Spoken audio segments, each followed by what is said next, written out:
Good afternoon from Don Thomas Stadium at Exeter Township Senior High School. I'm Adam Cooke alongside Andrew Schwenk, and we're bringing you Exeter Soccer. It's a doubleheader today. We're starting with the girls. It is against Pottsgrove, and then we'll have the boys later at 6:30. That is also against Pottsgrove. Andrew, how are you today? It's your first time in the booth live. I'm excellent today. Today's such a great day. How could you feel bad today? Exactly. It's always a good thing when you have sports back up. School's back in session, fall sports right in season. So we got the first soccer games today. We had a couple scrimmages that we were at earlier this season, but we weren't broadcasting them. Let's talk about what we saw there.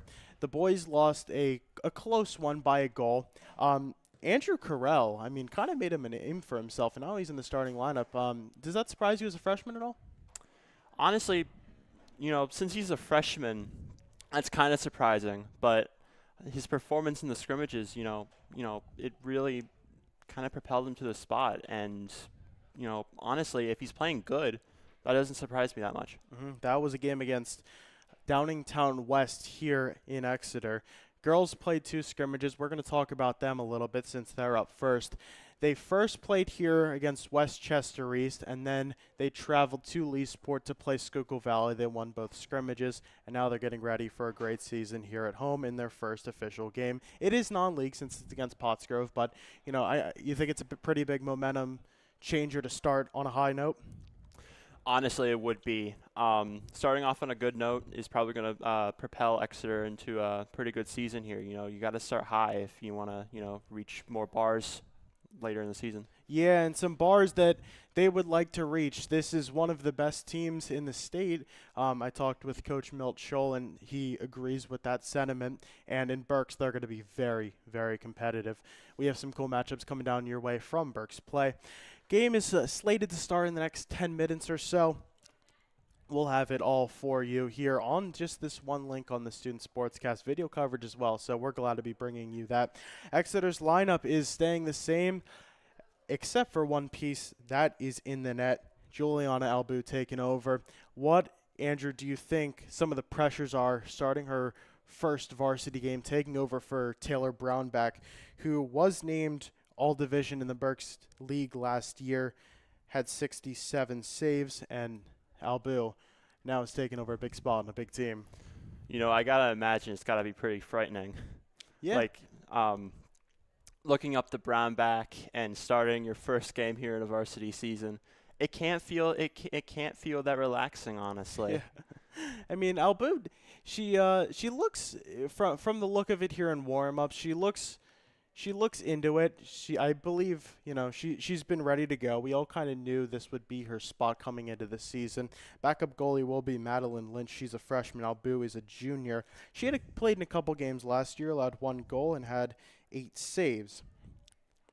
Her sister's coming up as a freshman as well. That is Alicia Albu. We're going to take a quick timeout. When we're back, we're going to introduce our full starting lineups from Exeter. Thank you for tuning into the Student Sportscast, and we will be right back with you.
Welcome back to Rifton. It is Exeter Township hosting Pottsgrove on today's Student Sportscast. We're excited to be here. We're going to introduce today's starting lineup, starting with Pottsgrove, the team coming in. Over the past couple of seasons, they've gone a little up and down. 2022, they went 6-11-1. 23, they went 8-2, so they were 500 then. And last season, 5-12-1. This is their first game of the season as well. Starting at forward, we have Ella Catanzaro, Lexi Moon, and Gabby Palmer. At goalkeeper, it's going to be Adriana Whitlock. She is just a sophomore. At the midfield, Thelia Delequia, Marley Farrell at midfielder as well, and Lizzie Vicio. So they're playing 4-3-3. Let's introduce their defense.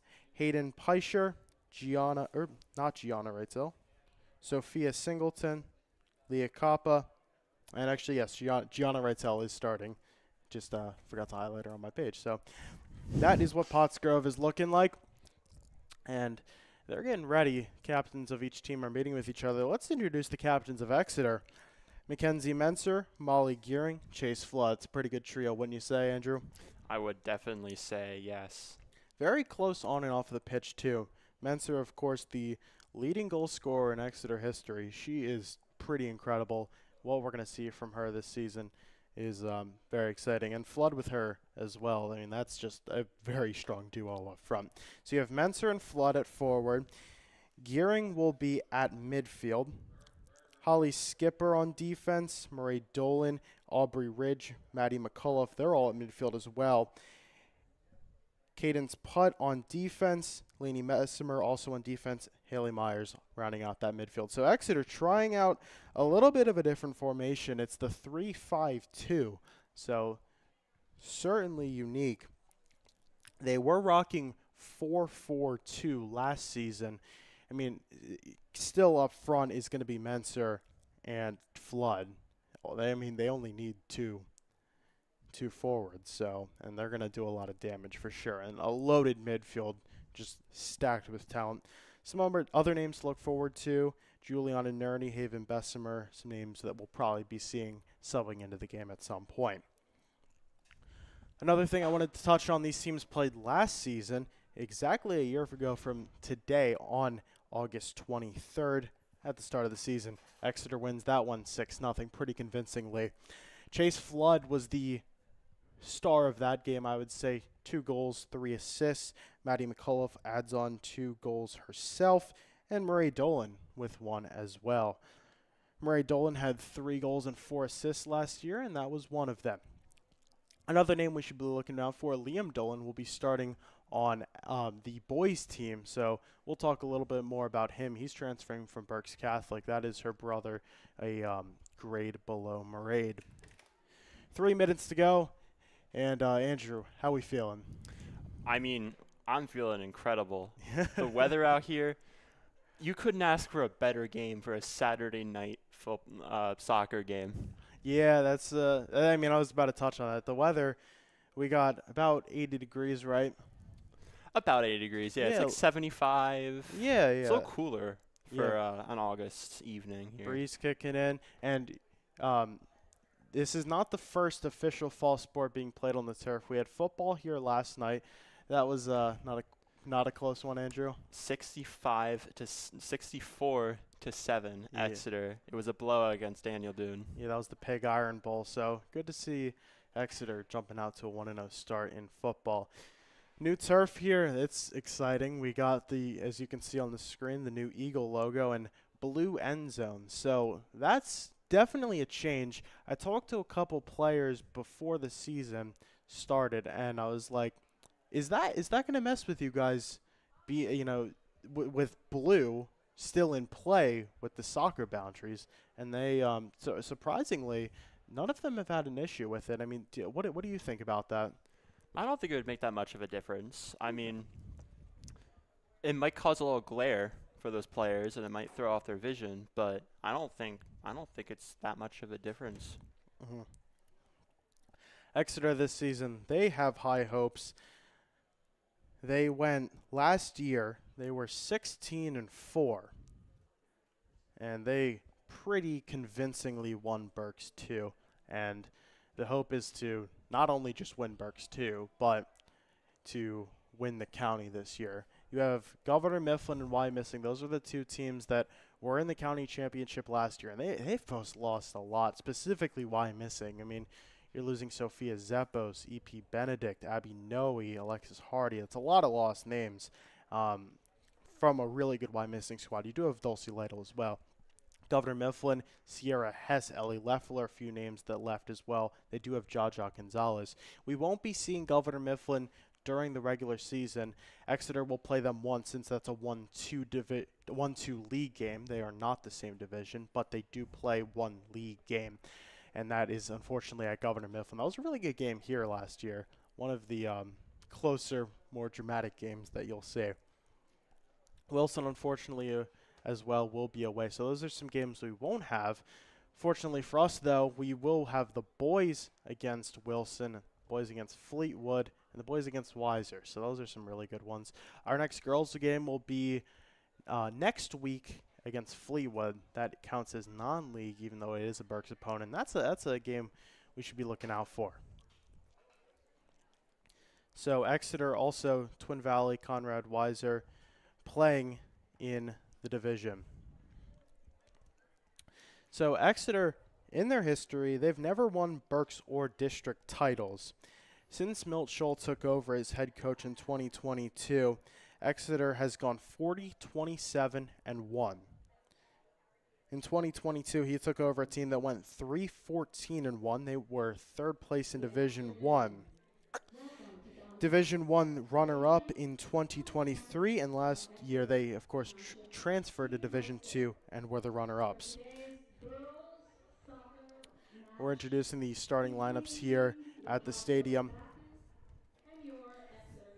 So, Andrew, talk about, what's the pressure since this team has never won a county or district title? What are the expectations for such a stacked upperclassmen roster with seniors, juniors making up almost this entire team outside of Lainey Bessemer? Well, if I'm going to describe Exeter's girls soccer team in one word or two words, it's well-rounded. I would agree. There's no weak spot. And since they're so well-rounded this year, you have two really good forwards and a very solid defense in midfield. I think there's a ton of pressure on this team to win the county this year. They have this year, and they're losing some good players at their graduation this year, like Mackenzie Menser and Chase Flood, the two forwards. So I think, honestly, it's now or never for Exeter this season. Yeah, I agree. And they've been kind of screwed over by district power rankings in the last couple of years. They've had to travel on the road in the first round. It got knocked out both times. In 2023, it was a little more of a convincing loss. It was an 11-0 blowout against the number 1 seed, undefeated Central Dauphin. But last year it was close. Lost as the number 12 seed at number 5 Cumberland Valley. That was a 1-0 loss. So stacked District 3 4A for them. That's the highest that you can get. And there's a lot of pressure to win at least a couple district rounds this year. And, of course, in the county, you're going to want to make it far if you're Exeter. Yeah, I totally think throughout the years, Exeter's been clawing their way up in the district and county soccer scene here. And I think this year they're poised to do something great. Yeah, I mean, when I entered the high school as a freshman, that was that 2022 year. And the girls' soccer program here was really not in a great spot. But they've completely turned it around. It's pretty awesome to see what they've done. They graduated a couple players last year. Of course, we talked about Brownback. She was the only graduated all-star in Berks. She was all-division. Haley Reedinger, Reese Davis, Maggie Kopansky, and Perla Alvarado Reda are some other names that have departed this team. Some underclassmen that have left this team. You got Addie Harper, who had 3 goals and an assist last year. Hannah Long, she's now playing field hockey, is with 2 goals scored last season. And we're going to take a little break as we have the national anthem here at Exeter and the first kick as soon as we get back.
It's a beautiful day for soccer here at Exeter Township Senior High School. We are back and we are just ready to get underway with the advent of the first girls soccer game at Exeter this season. Again, around 6:30 we will be bringing you the boys, and Exeter and Pottsgrove girls just about ready to go.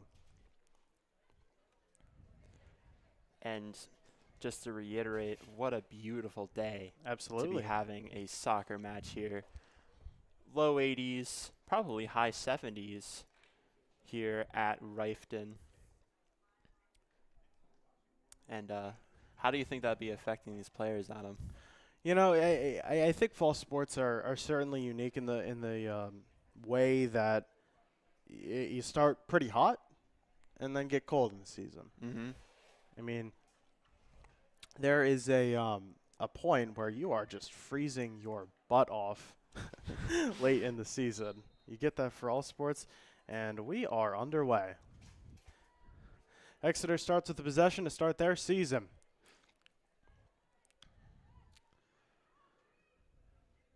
Menser gets it up front and close, but it's going to be contested for it. Menser still keeping a hold on the left side. Maneuvers through. Gearing up front with some action. It's going to go back to Dolan.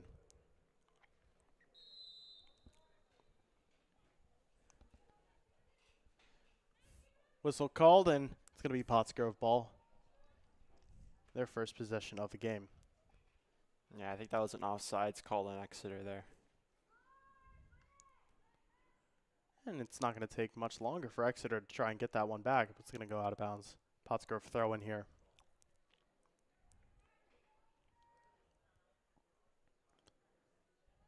Throw in goes a little long, but it's going to bounce off of Exeter. I believe that's Bessemer. And it's going to go right back out of bounds.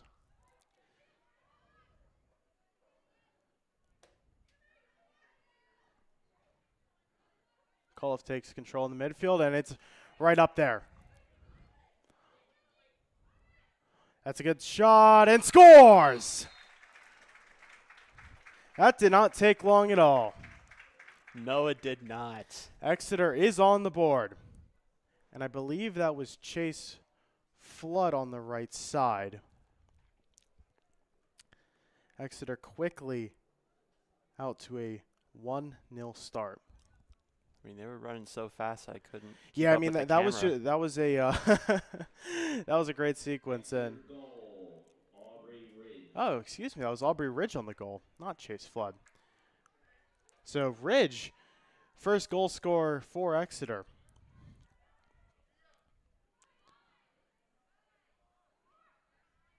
And that's gonna feel nice for her. Definitely.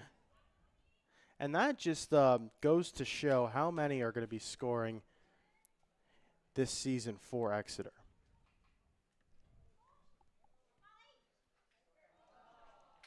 And that's one sails wide. It's going to be a goal kick.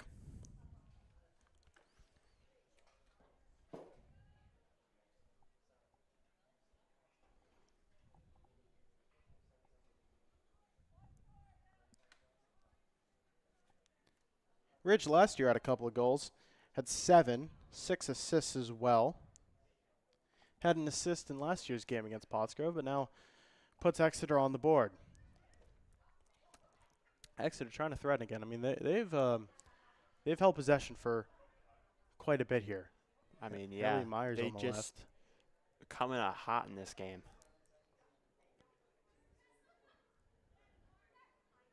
And Pottsgrove with a chance here.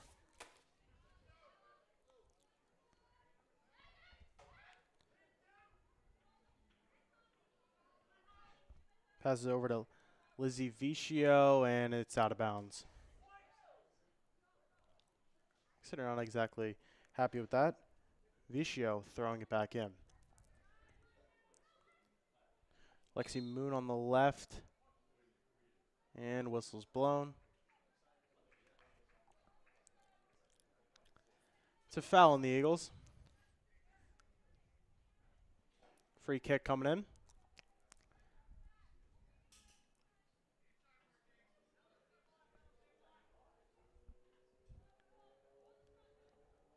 to be taken by Leah Kappa. And Albu, little trouble with it. Ball comes loose.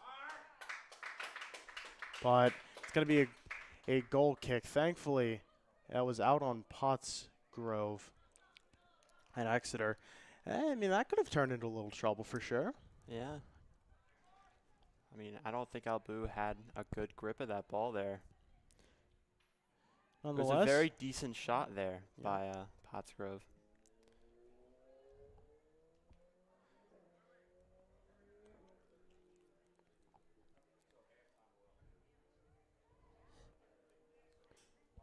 So Pottsgrove trying to strike back after Ridge's goal to open this one up. Again, it was a clean sheet against them last season. 6-0 shutout. They don't want that to happen again, do they, Andrew? Definitely not. You want to keep that shutout streak going. Pottsgrove throwing at him. Batted off by Myers. And Exeter is just going to take it back. Skipper and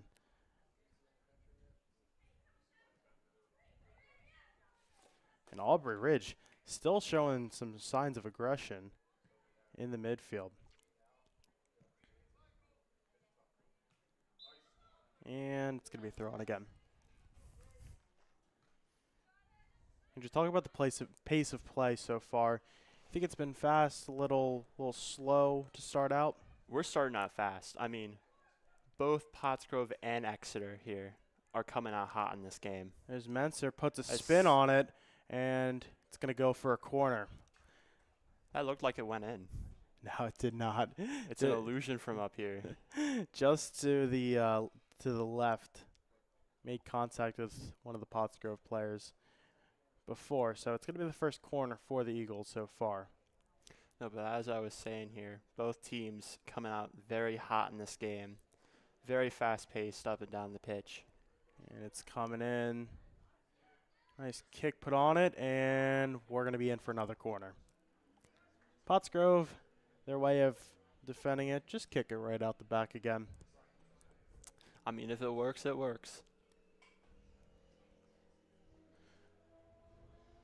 Corner coming in from the other side. It's going to be Myers taking it.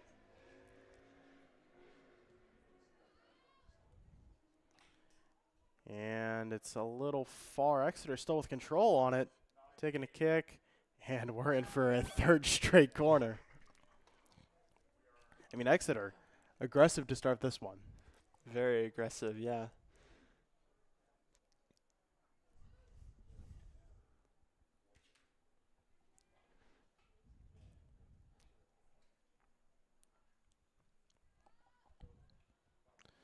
Nice header, and finally, it's going to be Pottsgrove ball. So a string of Exeter corners does not yield anything, and Pottsgrove with a throw in here.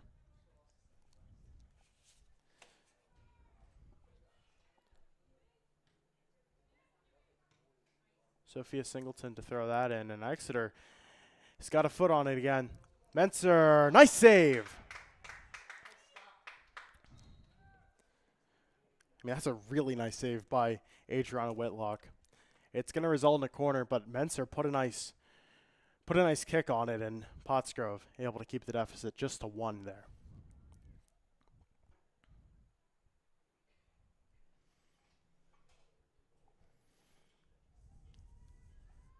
Kick comes in, headed just over the goalpost.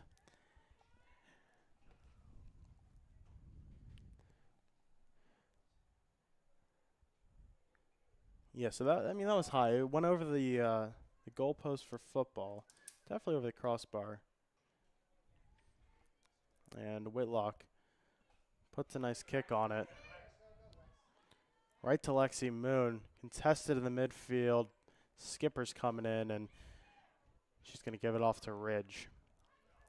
And now over to McAuliffe, actually, that was.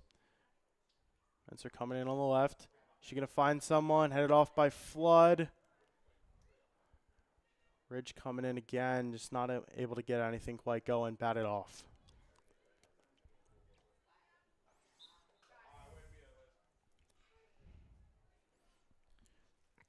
Lizzie Vicio not able to control it. It goes out of bounds, and Myers with a throw in for the Eagles. Nia Kappa with a nice game so far. She's been pretty great. She showed some aggression on offense, and now just, forces Exeter to get back and reset their position. And it goes all the way back to Albu, actually.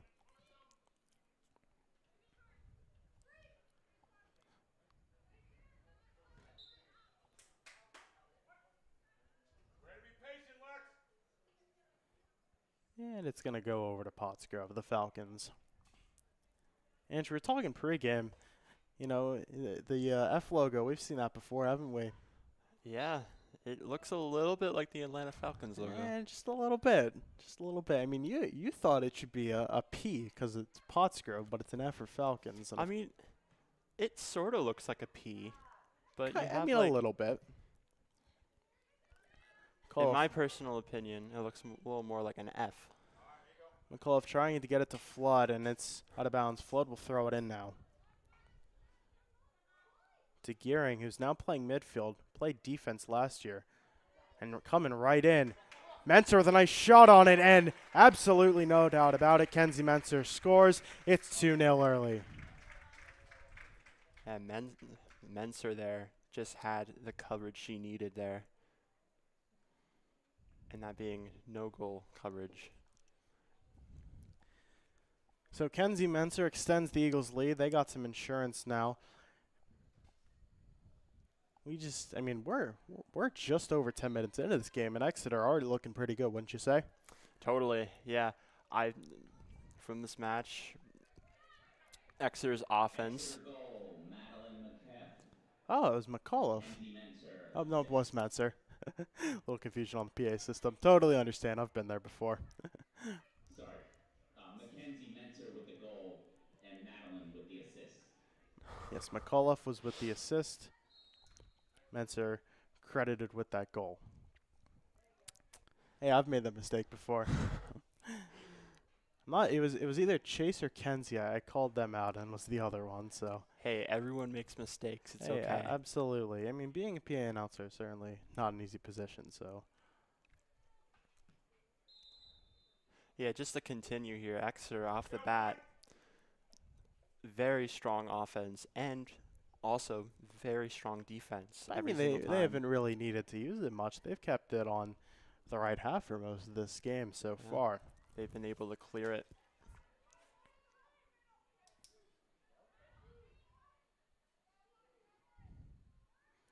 Pottsgrove trying to threaten there just a little bit, but Exeter is going to shoo it off.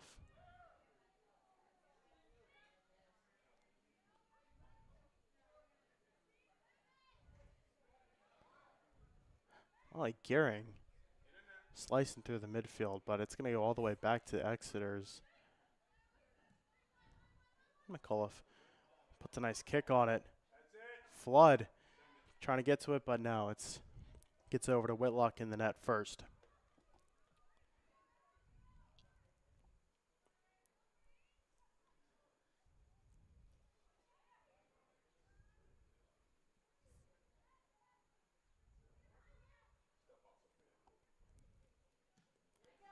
McAuliffe gets that taken away from. That was Catanzaro for Pottsgrove, and they got a little bit of a chance now. Moon on the left side. Trying to get it in. Palmer's right there in the middle, but Moon's going to keep it herself, takes a kick, but it's batted off by Skipper. Incredible footwork there by, I think that was Moon there. Yeah, Moon was doing a good job, but that's why Skipper's an all-county type player on defense. Menser and Flood coming up. It's 2-on-1. Menser with another chance to score. Goal! And she does. Just finds the bottom of that net there. I mean, this is why she was All-State last year. Absolutely.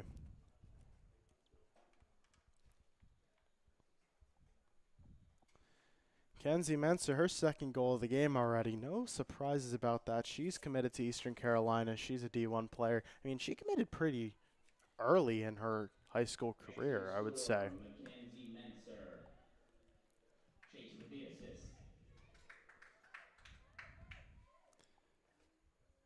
Flood was given that assist, of course. I mean, that's just how you work it. You get it really, you aggressively push. You get 2 forwards there, able to put you in a good position, and not much you can do about that as Pottsgrove. They're 2 of the best in the area, if not the entire state. And expanding on that, oh, Exeter, that's just through the back. They had a nice chance to score there as well, but not quite. Expanding on that, so we said Kenzie is going to Eastern Carolina. Flood will be attending Elizabethtown. Both are seniors, and as close as they are on the pitch, they are off the pitch as well. It's definitely important to have those that on the pitch and off the pitch relationship there. I see Moon impressing again. She's a class of 28, so only a sophomore starting at forward, and she's not been too shabby. Definitely a lot of talent here, especially as a sophomore.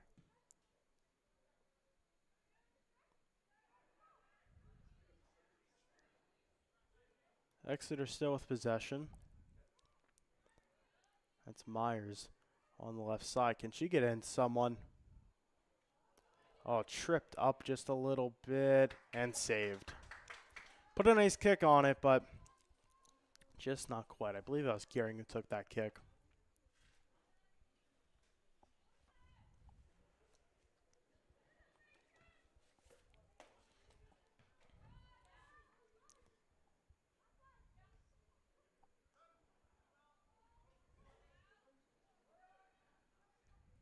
There's Myers again. Myers having making a nice contribution left midfield. And headed off, and it's in. Exeter goal. I mean, is that an own goal? That might be. I believe. That was either. I believe that was an own goal for. It was kind of cluttered there. Yeah, in it the was, goal there. It was headed off, and Kind of a chaotic scene there. I'm not exactly sure if they're going to give anyone that goal, but let's wait for the announcer here. just not positioned well for Exeter Pottsgrove, goal, Chase Flood. and they are going to give it to Chase Flood on that. So Flood with her first of the game. It's 4-0.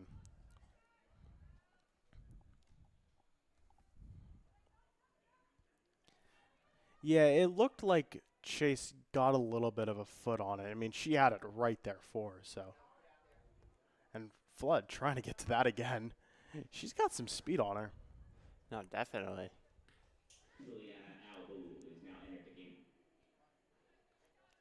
Both forwards can move up the pitch really fast here. Midfield, too. Exactly. There's McCullough. And not going to get much done with that one.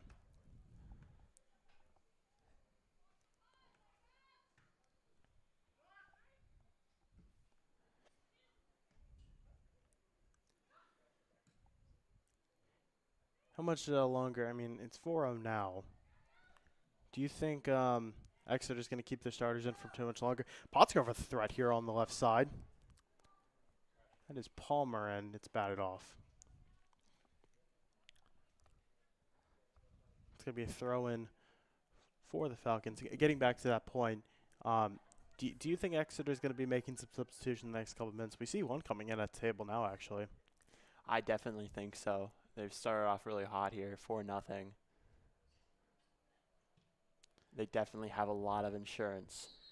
And kicked into the back by Singleton. It's going to be a goal kick for Exeter.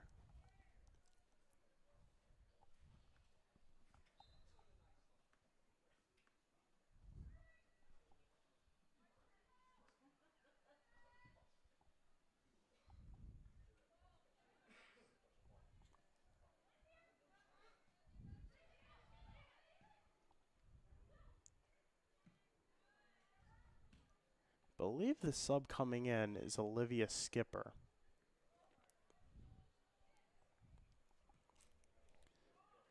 So Olivia and Holly in for the Eagles. 2 sisters, Olivia a sophomore and Holly entering her senior year here at Exeter. Albu, not much trouble with that there.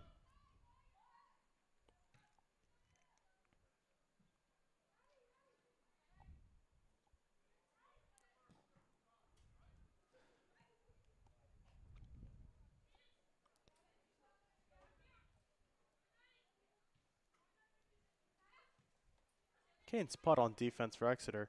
I'd like to give her some props as well. She's been having a nice game. She's controlling it right there. Sends it off. There's Olivia Skipper up there, but Pottsgrove's going to take it off.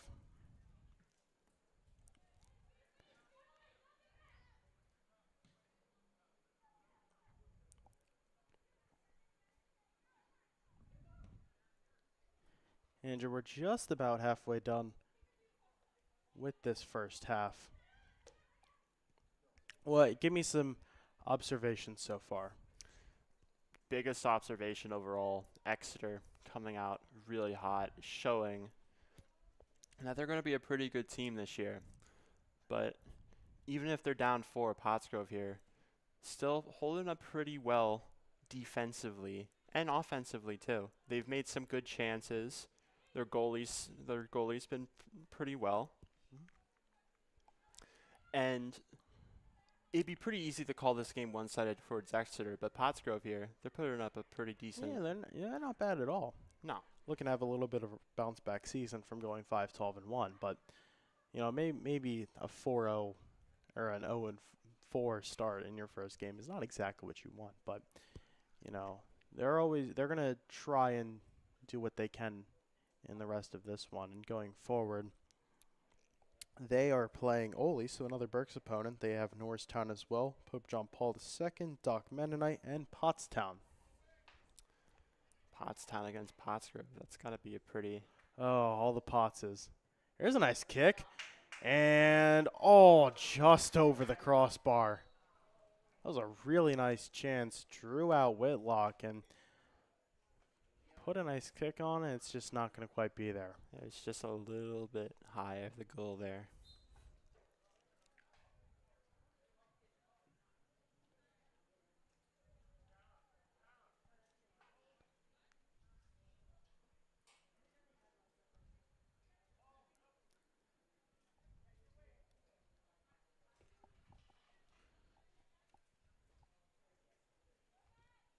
We've reached the 20-minute mark of this game, so 4 done so far.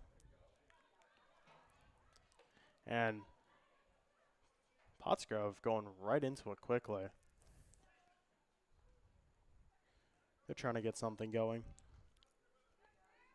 But Molly Gehring says, no, you won't. And they're going to get something going here, too. Exeter substitution number 8, Aubrey Ridge.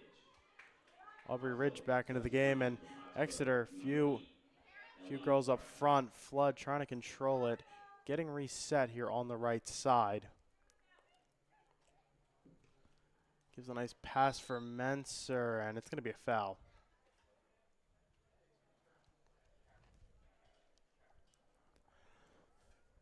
Flood is fouled. It's going to be a free kick. She'll take it.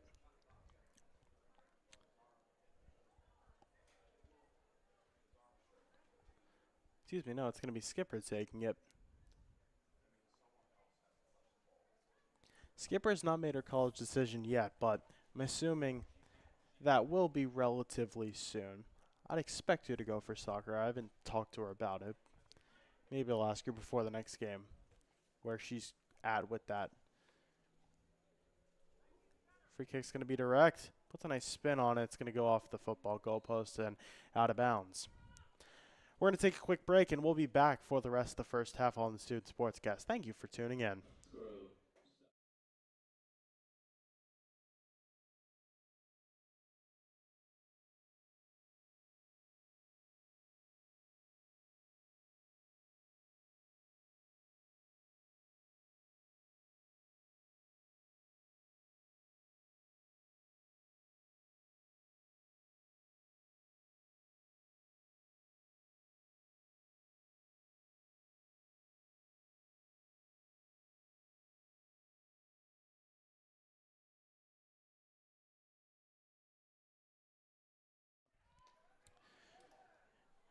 We are back here from Exeter, and we are going right into this. Exeter did not take much time to regain control after that goal kick.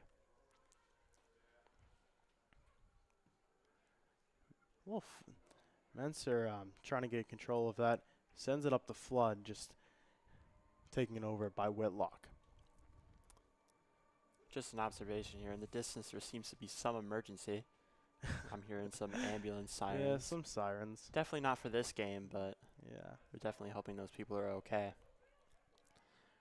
Let's talk a little bit about this Menser and Flood connection. Menser last year, 32 goals, 14 assists. Flood, 21 goals, 13 assists. So, very impressive numbers. Paige Claudefelter coming in for the Exeter. She's just a sophomore, along with much of the rest of the team. She plays for PA Classics, the Reading chapter. A few other players that you'll find on that team: Olivia Matajasic, Murray Dolan, Haven Bessemer, Juliana Nerney, and Maddie McAuliffe plays for PA Classics, but not the Reading chapter. She plays for the main squad. PA Classics Reading, of course, formed out of the merger of Berks United and FC Revolution. Goal, Exeter. Nice pass by Dolan in, and Exeter, they are right back. That is number 5 of the day.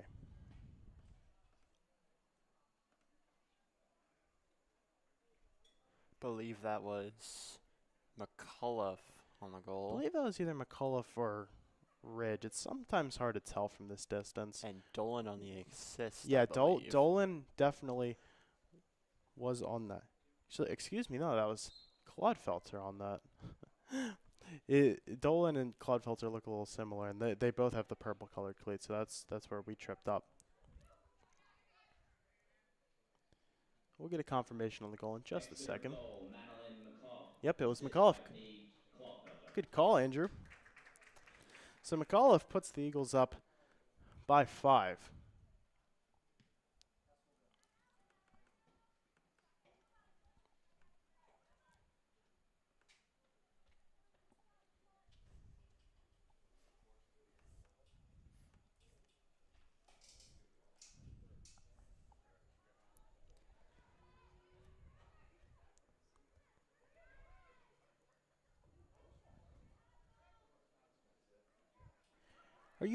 Are you surprised, Andrew, that it's taken this little time for Exeter to get this big of a lead?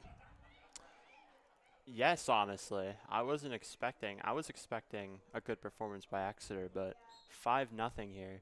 Not even 6 minutes past the first quarter of this match. It's honestly kind of surprising. Foul called on the Eagles. It's going to be a free kick for the Falcons. I mean, when you have such a well-rounded team like this, in retrospect, I can't say I'm too surprised, but this has been significantly well for Exeter here. Yeah, in last year's game, the 6-0 shutout for the Eagles, they only scored twice in the first half. It was Menser assisted by Flood in the 6th minute, and McAuliffe assisted by Flood in the 30th minute.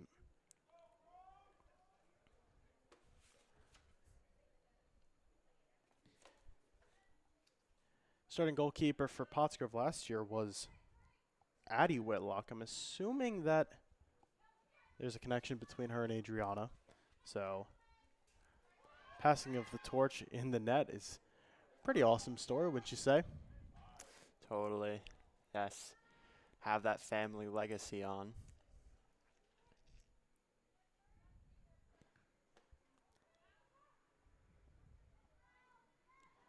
A couple more subs coming in for the Eagles. You can see them at the table.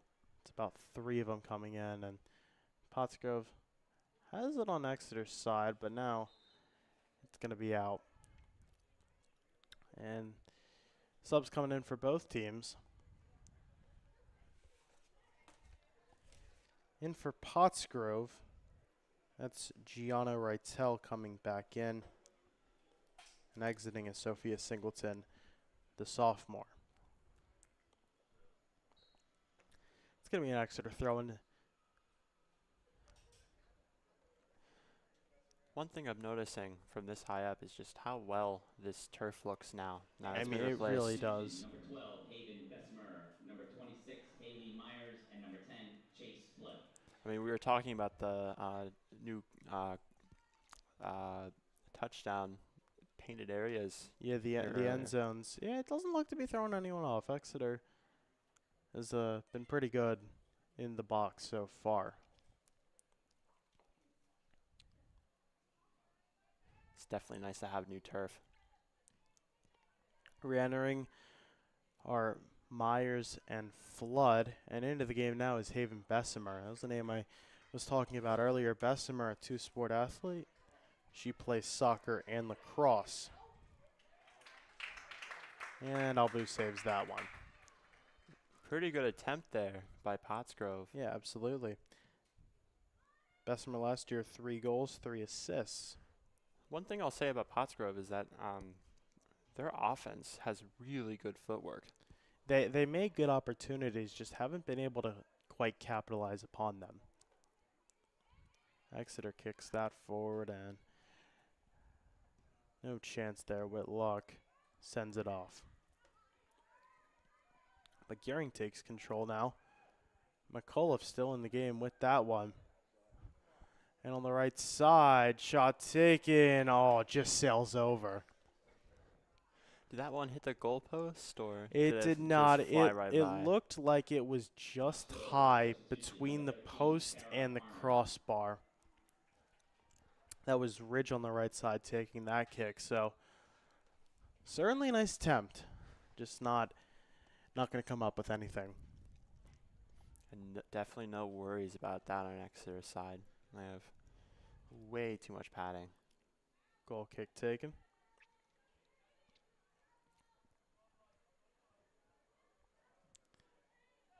Something cool you can look out for. Boys game around the 10-minute mark or so. We'll be talking with a girls player. We won't exactly have a post-game interview, but they'll be sitting in for Andrew as a special guest commentator for a few minutes. So that should be fun. Not sure exactly who we'll grab yet, but something to look forward to. Flood is up front. Takes a kick. Whitlock scares it easily.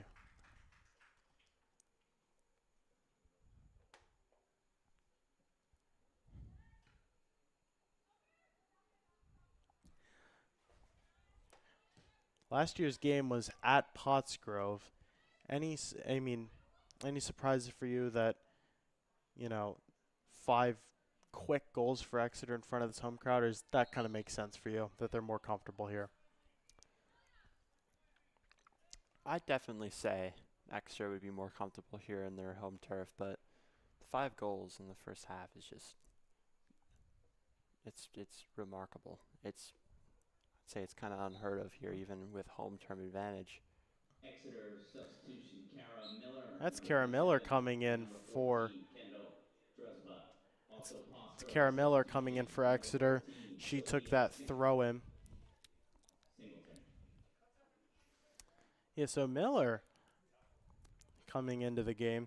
Miller, more known for her track.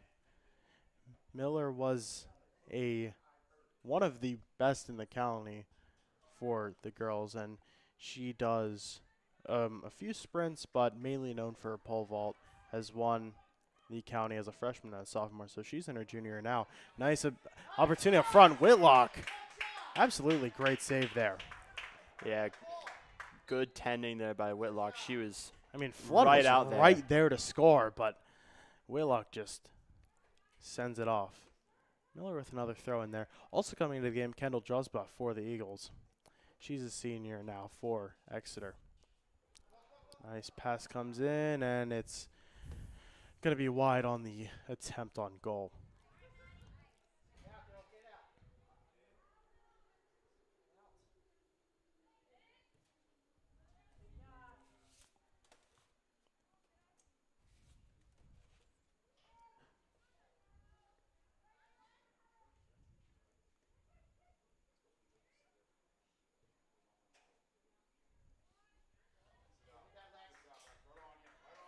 And here comes Here comes Lexi Moon with a little more pressure. Again, like you were saying, that footwork is good, especially for a sophomore coming in forward. Totally. They're just able to weave here. And just goes out of bounds the pass to Moon.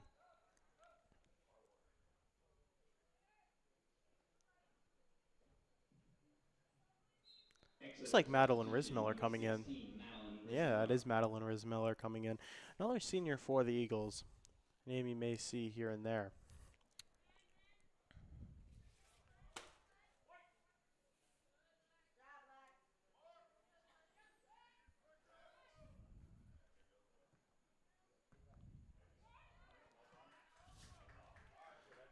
Pass attempted to get to Moon. That was Farrell on the kick. Is just going to go out of bounds. And Miller with another throw in here.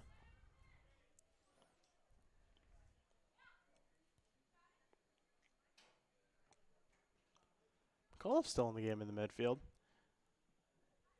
Up front, Chase Flood's still there. Kenzie Menser not in the game right now.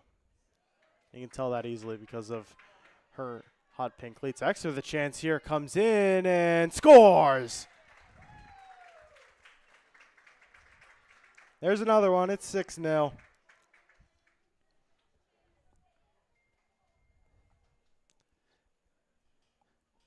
Impressive effort by the Eagles so far, don't you think? Totally. I believe they're up to their score last year. Yeah, they are. You are correct. And And it's it's just just the the first first half. half. We got 6:20 to go. That was a really good pass from the left side. And Gets they it just- into Flood, and Flood is going to be on that goal. They just got the right amount of room they needed there for that pass into that goal there. Absolutely. Brilliant execution there by Exeter's offense. Here's Drusba getting it over. Yeah, so you were right. It did not take long for Exeter to start shuffling up their lineup. Exeter scored. Chase Flood, assist by Hayden Bessemer. Bessemer on that pass to the left. So, I mean, on the goal. So, an impressive effort. That's Bessemer's first assist of the year. And Chase Flood, 2-goal game already.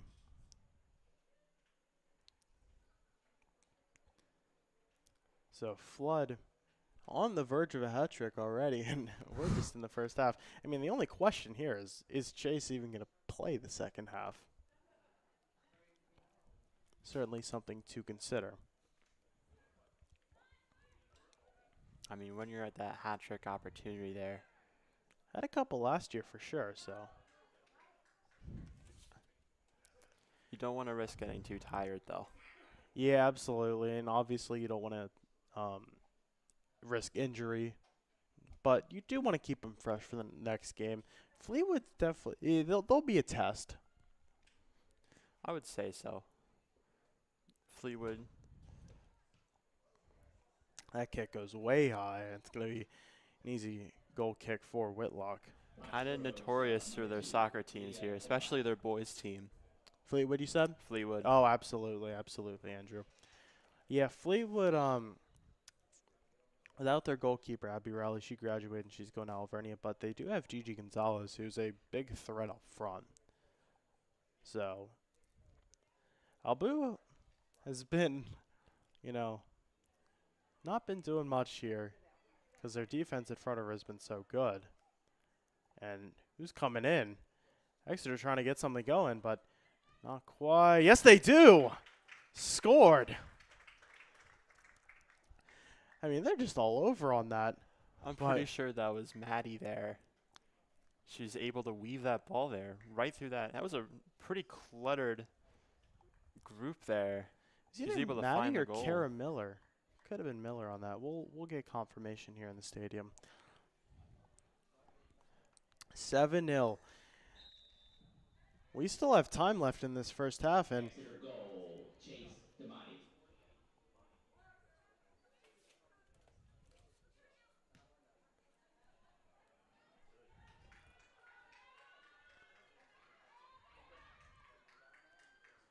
so 7-0. Exeter already beating their goal count from last season. in the first half. So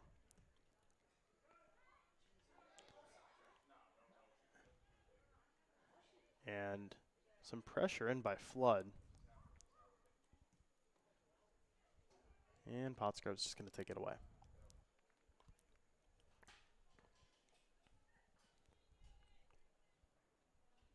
Note on Milt Scholl, Exeter's coach. I mean, he's done a pretty great job at the helm so far.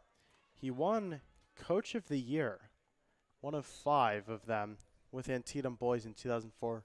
Brought them to a state championship in 1A, so pretty impressive. He's got the knowledge, he's got the experience, and for the past 4 years, he's been doing very, very well with this Exeter girls team. Correct me if I'm wrong. I'm pretty sure he's a teacher at Pottsgrove. Coach Scholl. Not Pottsgrove, but down in the area, yes. And a chance comes in, and the pass just isn't going to quite reach. And they're a little confused. That ball stayed in play, and no one was going after it. Finally, they realized that you got to get on that. Pottsgrove comes up with it. And that's Farrell. That ball bit really fast there. Liv Matajasic in. She took that for took control of that for the Eagles, and Flood's still in too. Matajasic on defense for the Eagles. You may recognize that last name as well for Sophia Matajasic. She's no longer on the team. That was a decision she made mid last season. Liv is a sophomore, and she also on PA Classics Reading. Free kick coming in for Exeter.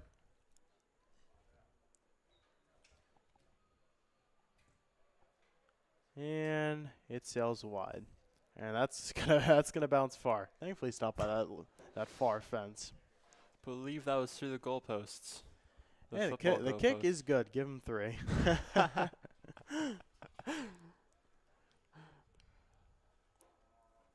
Man, I was at the football game last night at Twin Valley. Berks Catholic, they took the loss, but they managed to score in every way possible. They started with a field goal, then got a safety, then a touchdown. So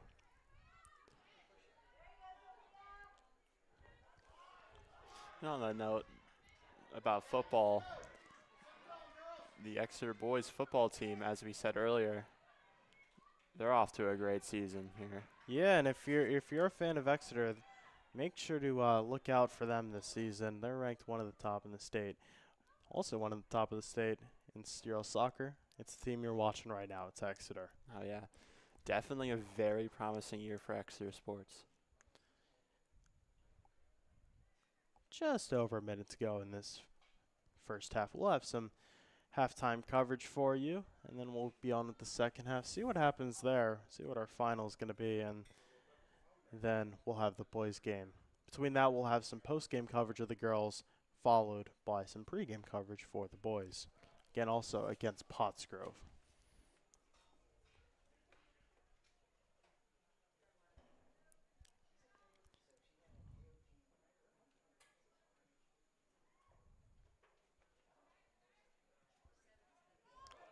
Nice pass. Pottsgrove on the right side, and they're going to force it to get sent right out right.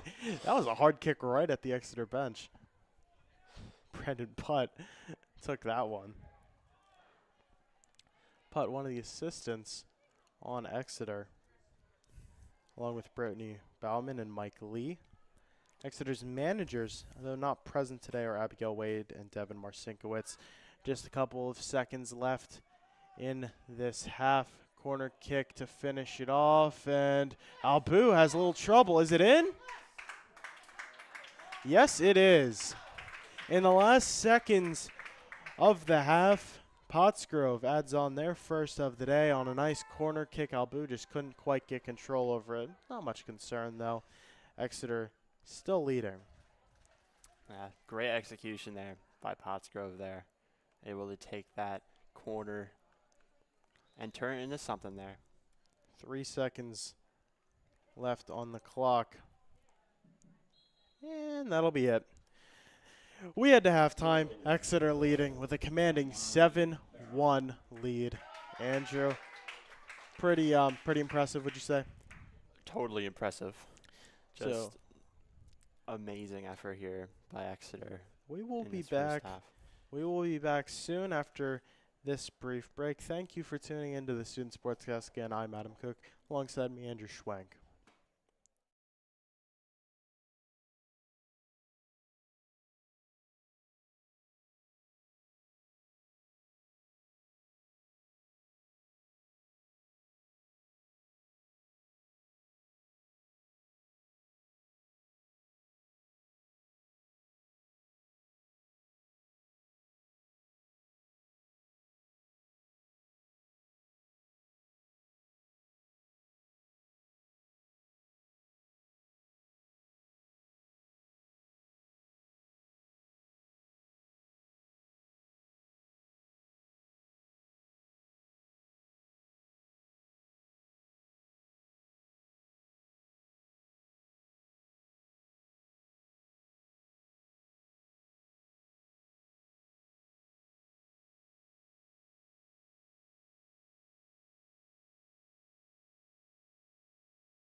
Welcome back to the Student Sportscast. I'm Adam Cooke alongside Andrew Schwenk. And this is a good game so far. It's not so good for Pottsgrove, but if you're an Exeter fan, 7-1 is your score. As he's walking across the track down there, I do want to give a huge thanks to Tom McGath, the athletic director here at Exeter, for letting us come into this. We will be having a pretty big schedule of just Exeter home games, so that's what we'll be doing. And then the hope is to run the county championship game just on audio, but we'll see if we're able to get in. That's the hope. So a lot to look forward to. If you want to stay along, make sure to subscribe to this channel, turn the bell on. I know it's corny. Every YouTuber will say that same thing, but it surely is nice if you want to be in touch with what's happening here at the Student Sportscast, as well as follow on Instagram. It's at Adam Cooke Journalism, or on Twitter. There's a lot you can find there too. That's at Adam Cooke 26. Andrew doesn't have any social media, so I can't really shout him out. It's truly unfortunate, Andrew. I try to stay off that stuff. Hey, it's all right. That's all right. So 7-1, an impressive effort. Chase Flood with 2 goals, a whole slew. I mean, there's a lot of names to rattle off. Aubrey Ridge got us started. We had one from Kenzie Menser, and we had one from Maddie McCullough as well. So definitely impressive effort. I would definitely say so. And I think Exeter's path to victory so far in this game has been through their speed, especially with the offense and, in particular, with the defense here. On the offense, forwards Chase Flood and Kenzie Menser here have been able to really get up on this goal and get a bunch of tries and a bunch of goals too. And not counting out the midfield too, players like Murray Dolan and Maddie McCullough, they've been very fast here going up and down the field. And especially here, the defense, still great speed here with players like Holly Skipper here. They've been able to get up on Pottsgrove's offense here and clear off some of their attempts here at goal. And I really think that's the key to this game so far. Exeter's defense. Their offense has been playing pretty good as well. Actually, very good. They have 7 goals, but it's been their defense that's been their insurance throughout this game. Yeah, a lot of sports you can use the same saying. A good defense is your best offense, because when you have a good defense, they're able to thwart off most, if not all, of the threats, and then give it right back to the offense. And if they're quick enough, you have Menser and Flood able to just go bang, bang like lightning and just attack that net, get the goal, and put Exeter up. And we've seen that so far in this game.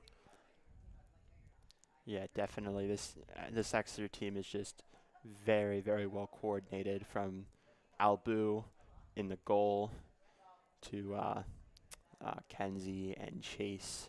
Yeah, let's talk a little bit about forwards. Albu more.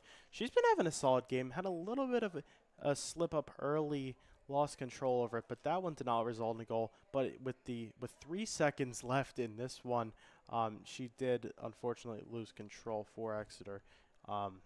Could not hold on to it, and they just knock it slightly in. It was a little no, I wouldn't call it contentious, but it was right near the line to go in. So at first we weren't even able to tell if it did, but yes, it was a goal for Pottsgrove. So 7-1 our score. That is how we got here. 7 in a row for Exeter, and then that last one for the Falcons.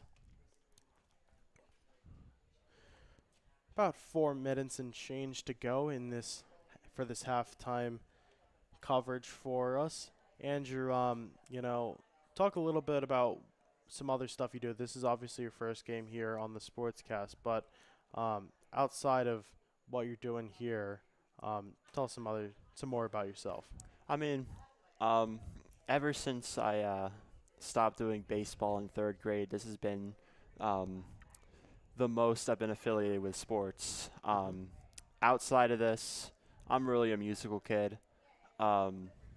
Just today, I auditioned to perform my 2nd year with the Reading Youth Symphony Orchestra. Good stuff, Andrew. I play with senior high school chamber and regular orchestra. I'm also involved with the school's concert band. Additionally, I'm a writer for the high school's newspaper, The Talon. There you go. That's something you do with me. And yeah, of course, yeah.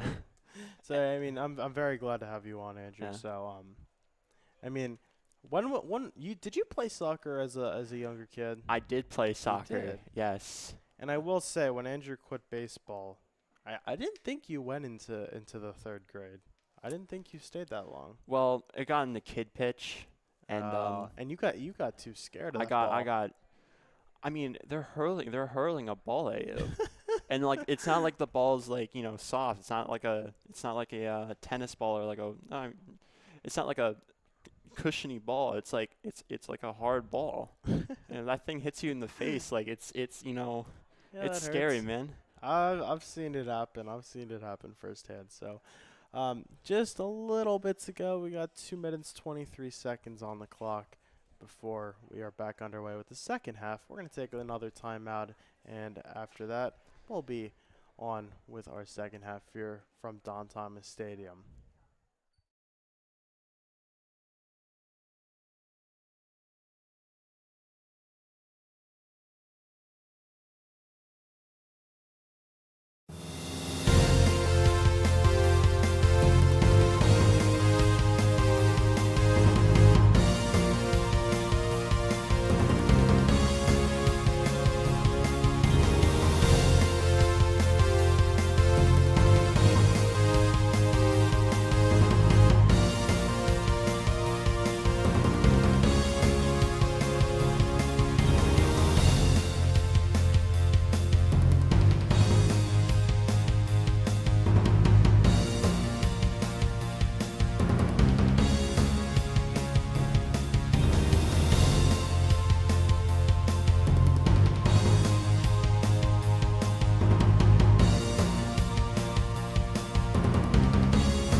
More soccer coming your way on the Student Sportscast. Second half of action. We've already had 8 combined goals between the two teams. So an exciting way to kick this off. And it looks like Exeter's going to keep pretty much the same lineup. Of course, they're going to be on the other side of the pitch. But you have Menser and Flood up front. And, you know, really not much changing. No, I wouldn't say that. That's a little surprising. Exeter has, like I said earlier, a lot of insurance here. They could definitely start some other people here on the pitch. Yeah, I mean, I don't think it'll take too long before we start seeing some more bench players coming on, getting some experience. It's always good to get that varsity time. They do, I mean, Exeter's varsity roster, I mean, it's pretty big. They have a lot dual roster between JV and varsity. They will have JV going after this, and varsity will likely go along to see them. Boys JV underway now. That is at Herbine Field near the Rifton Middle School. Would you call it middle school? Not exactly sure. Intermediate school, I'd call it. Intermediate, there you go. Exeter's weird with that. We have like a 5-6 school. Exeter up front, that's Marie Dolan. Dolan rocking some new cleats today. I was expecting to see her in purple, but a little different. Menser sends that in, and nothing going. Whitlock gets a hold of it. Nice pass coming in from Menser. Just not quite there. Yeah, it was a good attempt, but Pottsgrove was right on that there. Absolutely. Last year's game, Exeter took 22 shots, had 9 corners, 5 fouls in that one. In comparison, Pottsgrove had 4 shots, 3 fouls, and 16 saves in the net. So, I mean, they were just paraded with that.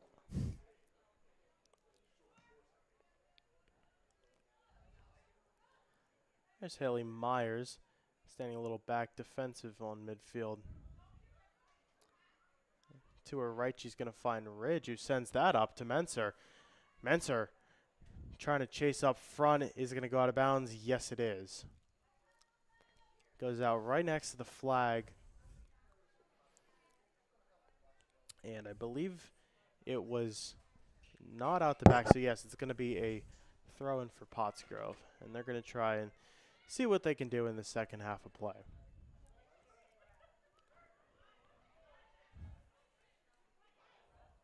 A nice opportunity up front for Menser, and just gets right by Whitlock, and that's the first goal of the half for the Eagles.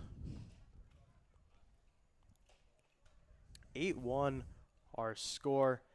Kenzie Menser just continues to show why she is one of the best players in the entire state.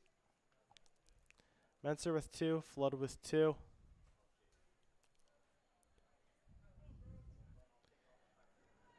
And actually, we're going to be running the clock for the rest of the game. So no point to pause that on our score bug.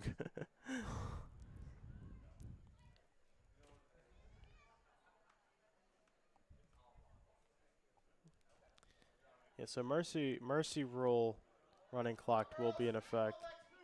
And Skipper just kicks that right out. But Pottsgrove's going to have a nice throw-in opportunity. Lexi Moon with some pressure. She's been showing it all game. I'm impressed. If I had to pick one player that I was most impressed with on Pottsgrove so far, would you agree it would be Lexi Moon? I would definitely agree. And it comes down to Moon's footworking skills here. She's really been able to weave past some of Exeter's defenders here. And I think you said earlier she's only a sophomore, correct? Molly Gehring given the assist on that last goal for Exeter was Menser. We were correct on that. Free kick comes in for Pottsgrove, and it's right to Albu. Yeah, Albu was just right there. Hey, it's a Rincy play. Gets it done. Don't want much more from her in that situation. It was a little loose from Dolan. And it's going to be McAuliffe taking back control. Gearing gives it up front from the midfield to Menser, but just not gonna be there. Whitlock safely in her hands.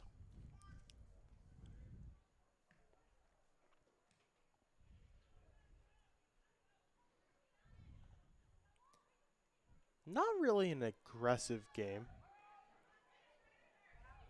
And coming in from the right, it's to Menser, just doesn't quite get to her. And the kick comes in. Uh-oh, Whitlock, it comes loose, and Menser's there to put it in.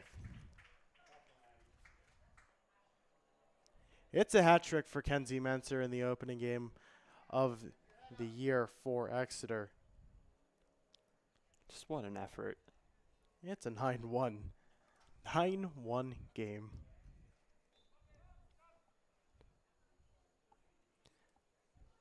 I mean, who but Kenzie Menser is the question. I mean, actually, she's only scored a third of the goals, so there are other players, but Kenzie Menser, of course, is the heart and soul of this offense, even though you have some incredible pieces.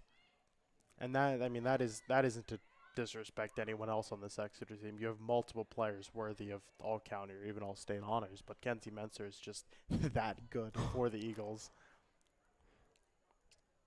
Yeah, I definitely should say she is crucial. Nice opportunity up front. And it's batted off. But coming up front quickly again, and Pottsgrove going to take back possession. That's on defense. Left back Sophia Singleton. A lot of sophomores on the squad. They lead the small roster of Pottsgrove, who is in 3A out of District 1. They play in the Pioneer Athletic Conference. It's one you know, Andrew. Haley Myers, nice kick, and Whitlock's going to take control.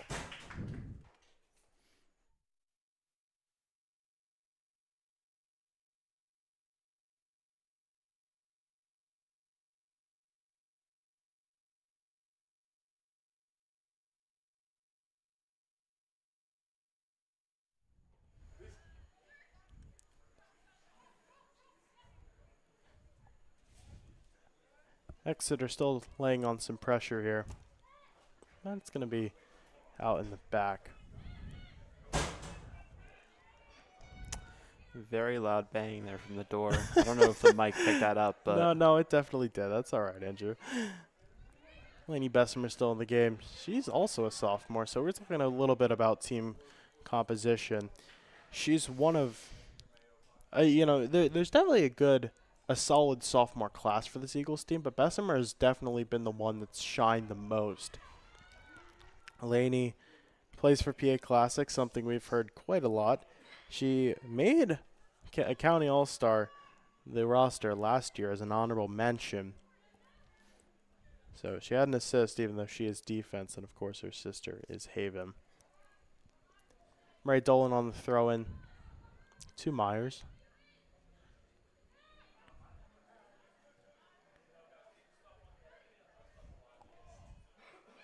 Man, and Myers in the midfield. She's tall.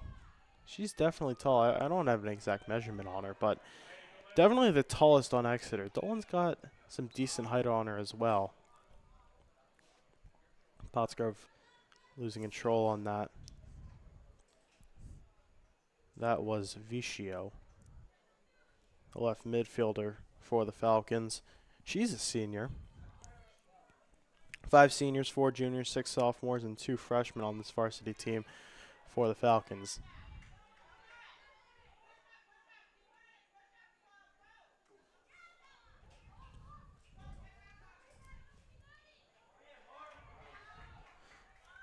Good pressure. That's Farrell working against the Exeter defense, but Exeter getting through on this, and Pottsgrove's just going to have to hit it out for a throw-in.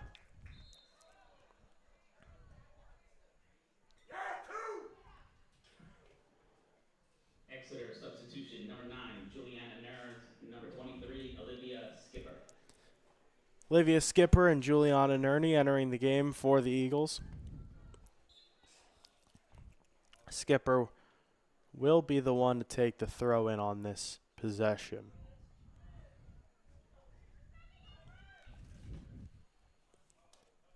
.30 minutes and change to go in this one.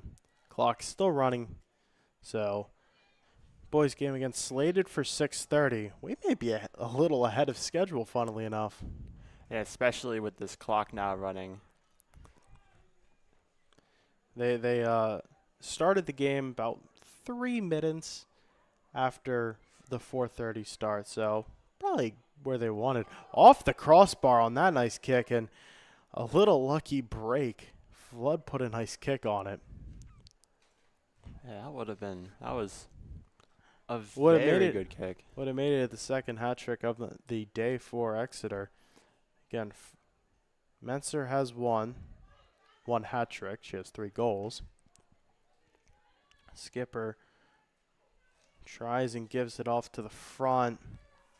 It's contested. McAuliffe finds her way up front, and it's out on Pottsgrove.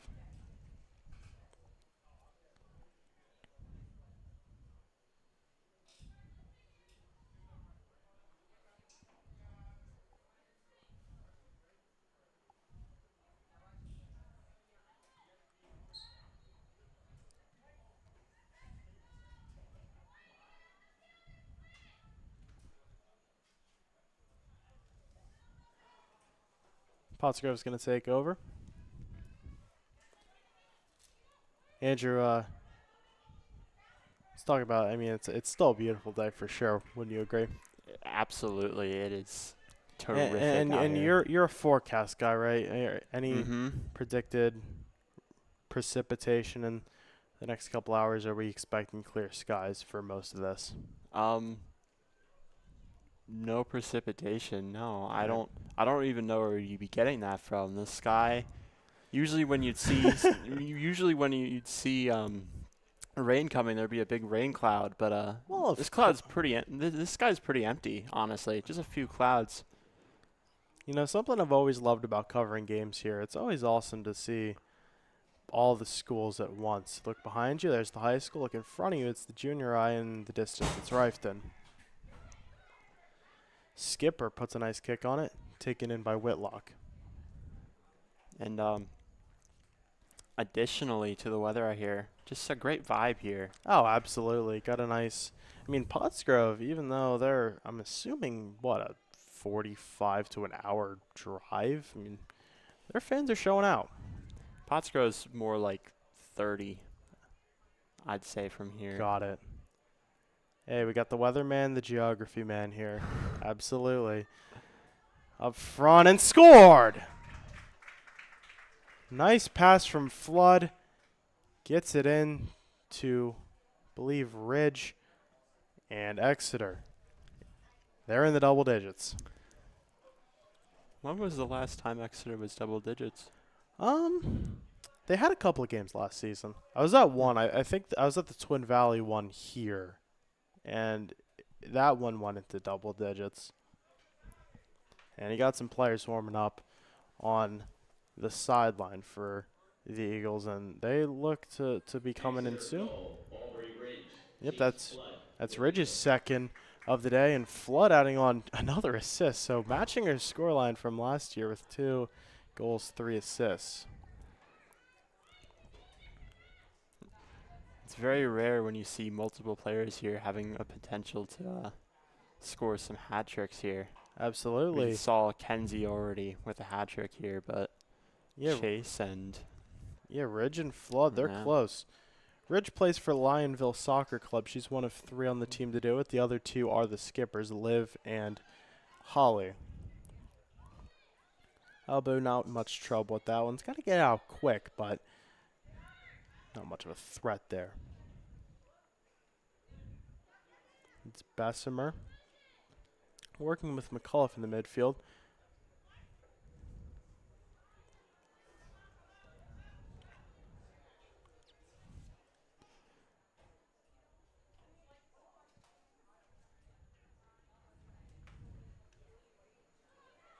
And up front, here's a nice opportunity. It's a one-on-one. Bat it off. Exeter substitution, number 22, Helen McGow, and number 27, Kara Miller. A few more substitutions for the Eagles. just drawing back there on that attempt there. Very good speed there from Exeter's offense. Mhm. But Pottsgrove's goalie and I believe that one person on defense very good at stopping that attempt there. Yeah, they were right in line with each other. So here comes Gearing. And just not quite. Gearing put a nice kick on it, but Pottsgrove's defense does a nice job batting that one off. Gearing last year did not score a goal. Had 5 assists, though. I'm assuming that's going to change now that she's in a different spot on this team. They can use her however she wants. She's 2-time All-County for the Eagles. She's committed to Bloomsburg to play lacrosse for Exeter. Helene McGuff and Kara Miller into the game for Exeter. Those are the subs.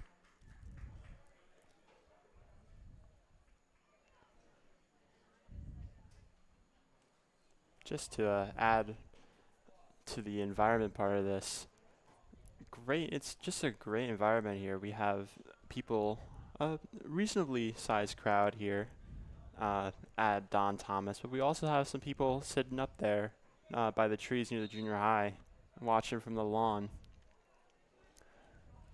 Cool thing about Exeter's field here is that there's number 13, Kara Arner.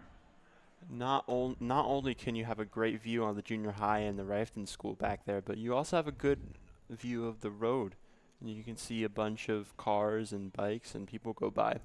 Yeah, and something unique here. You got that hill, and got a couple people who always sit up there. You know, it's a decent view, and hey, you don't got to pay to get in. Nope. Sunset tonight slated for 7:50, so we'll be dark by the time that we're off the air. Gearing taking control. Are the Eagles going to make it a 10-goal game? They've got a chance. And Pottsgrove wanted to get something going, but Skipper's in there.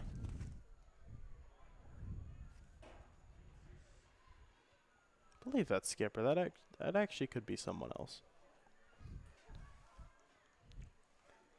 Yep, that was Holly Skipper. And, oh, that pass goes wide. Whitlock caught up on it, and her sister, Olivia, trying to put something in, but it's batted.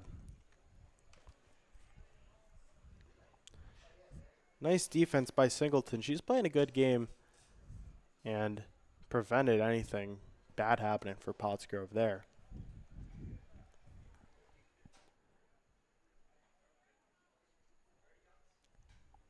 We got just over 22 minutes to go. It's going to be a corner kick for the Eagles. Taken by Nerney. Skipper gets a nice head on it, but it's going to go back. And we're in for another corner. Is it just me, or like a little while ago, did the announcer mispronounce Pottsgrove? I thought he just said Pottsgrove. I'm not sure, and honestly, Andrew, it doesn't matter. I think we were tied up in our conversation about the ambiance that it just flew right past me. But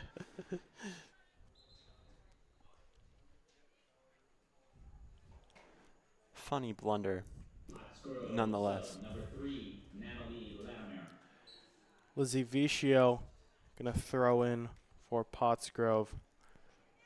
Natalie Latimer, the junior, subbing in for the Falcons.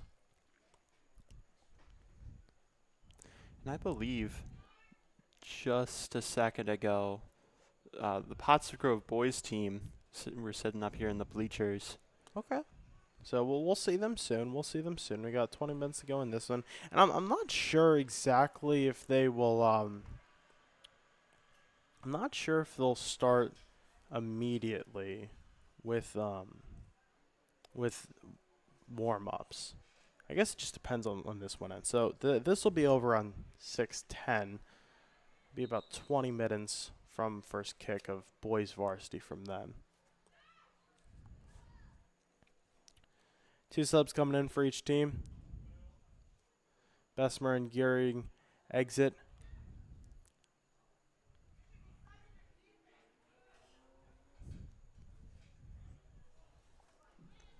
It's going to be Liv Matajasic and Substitution number Kendall 14, Druzba.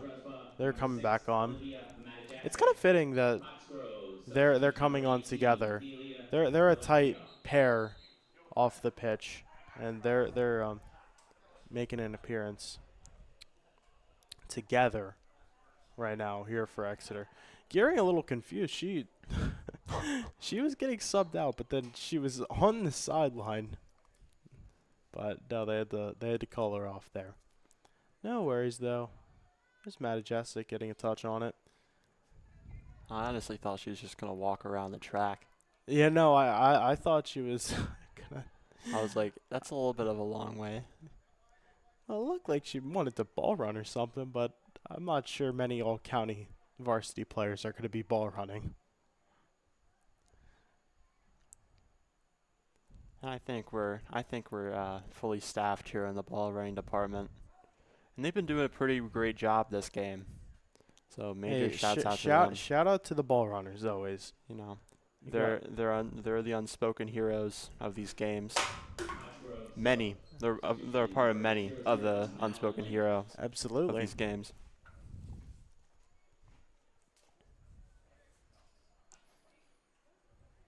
And it's going to go through the back. Goal kick for the Eagles. We're going to take a little break. When we're back, we're going to have the final 18 minutes of this game for you.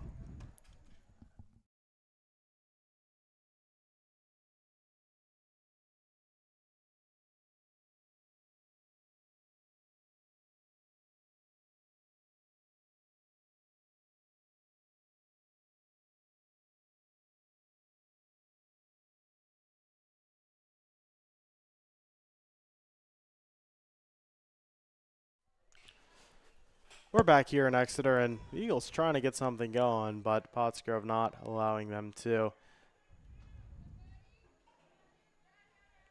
Is McAuliffe still in the game? I mean, McAuliffe, one of the more remarkable athletes in the class of 2027 for Exeter, not just for her soccer skills, even though it is her main sport. You also got her playing basketball and track in the spring as well. Not sure if she's still playing track. At one point, she was doing 4 sports. Can you believe that, Andrew? No, that's honestly incredible. Cross country as well in the fall. Maddie Rismiller coming on for Exeter. So yeah, back to McAuliffe. She was named All Division the past 2 years. So she was verge of being named All County. She had a very, very good season on both sides of the ball. Shortly after the season, she did suffer an injury that sidelined her for most of the basketball season. She kind of worked past that, but thankfully she is now healthy for what looks to be a great soccer season for McAuliffe and the Eagles.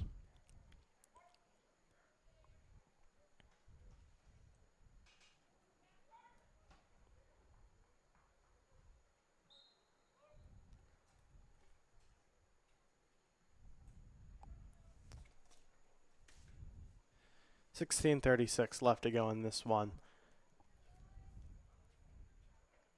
Andrew, excited for the boys' game coming up? I'm honestly excited. Yeah. I have a feeling that one's going to be a little closer than this one. Definitely the girls' team here. I mean, I can say I'm surprised here. They've been scoring a lot in this game, like 10-1. That's an incredible score. But just with the sheer power and well-roundedness of this team, like I can't say I'm not like a little bit not surprised here. McAuliffe on the side tried to get it into Druzba, but it goes through the back to be a goal kick for the Falcons. I mean, if there's any team that's going to put up 10 goals in their first game, it's no surprise that it's the Exeter Eagles. Yeah.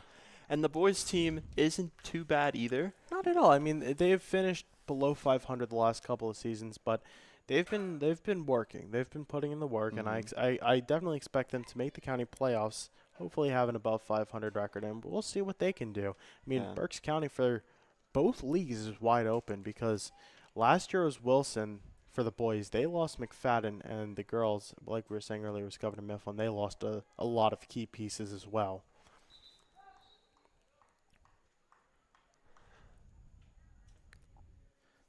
Again, Exeter, they will spend 4 of their next 5 here at home. We'll have Boyertown on Monday, Fleetwood on Wednesday. We'll have that game for you. On Friday in the morning, before football at night, that will be another doubleheader with the boys. That girls will play Hempfield. We'll have that for both games for you. They'll play their first away game at Penn Manor on September 2nd, and then return home to play Warwick on a Thursday. I believe that's also a doubleheader that we'll have for you here on the Student Sportscast. So, very exciting stuff. Yeah, if I was a viewer of this sportscast, I'd be very excited.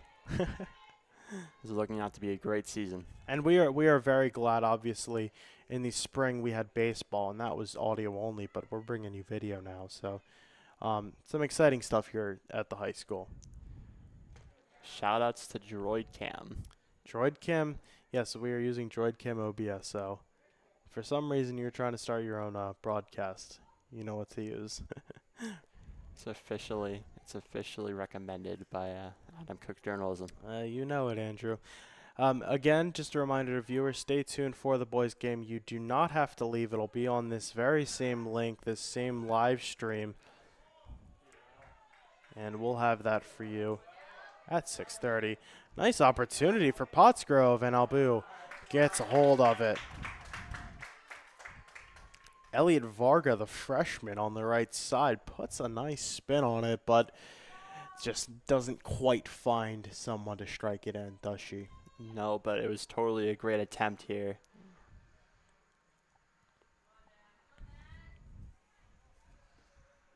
Another part of our expanded coverage, you can see a little ticker at the bottom. You can see standings, results, and some other stuff in Berks County soccer. Another nice attempt, but this time it's from Exeter, and Whitlock's got a hold of that one. Just under 13 minutes to go here. Albu and Whitlock are here. Had some wake-up moments here, especially for Albu. Absolutely. She had her work cut out for her on that play. Yeah. Dolan sends it across.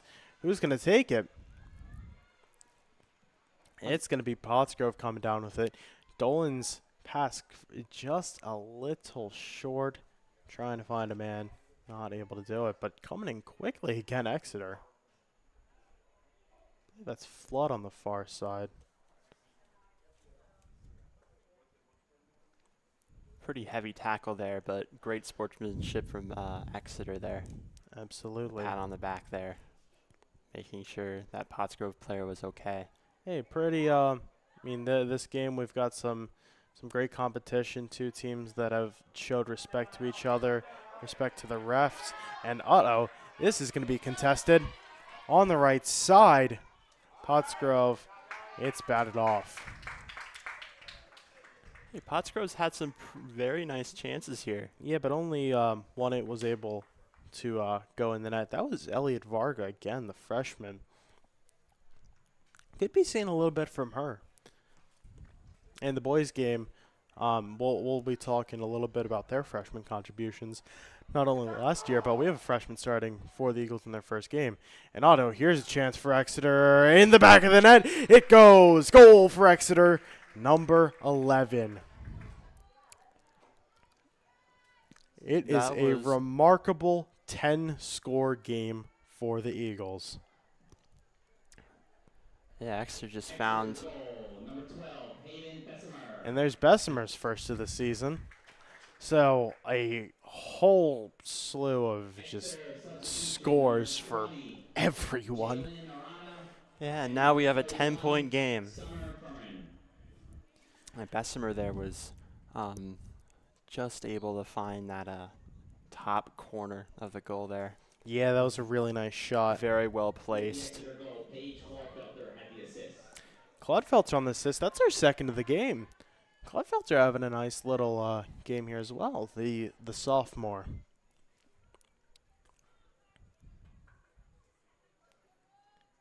Couple of subs in for Exeter. They are freshmen. It is Summer Furman and Jadalyn Aranya.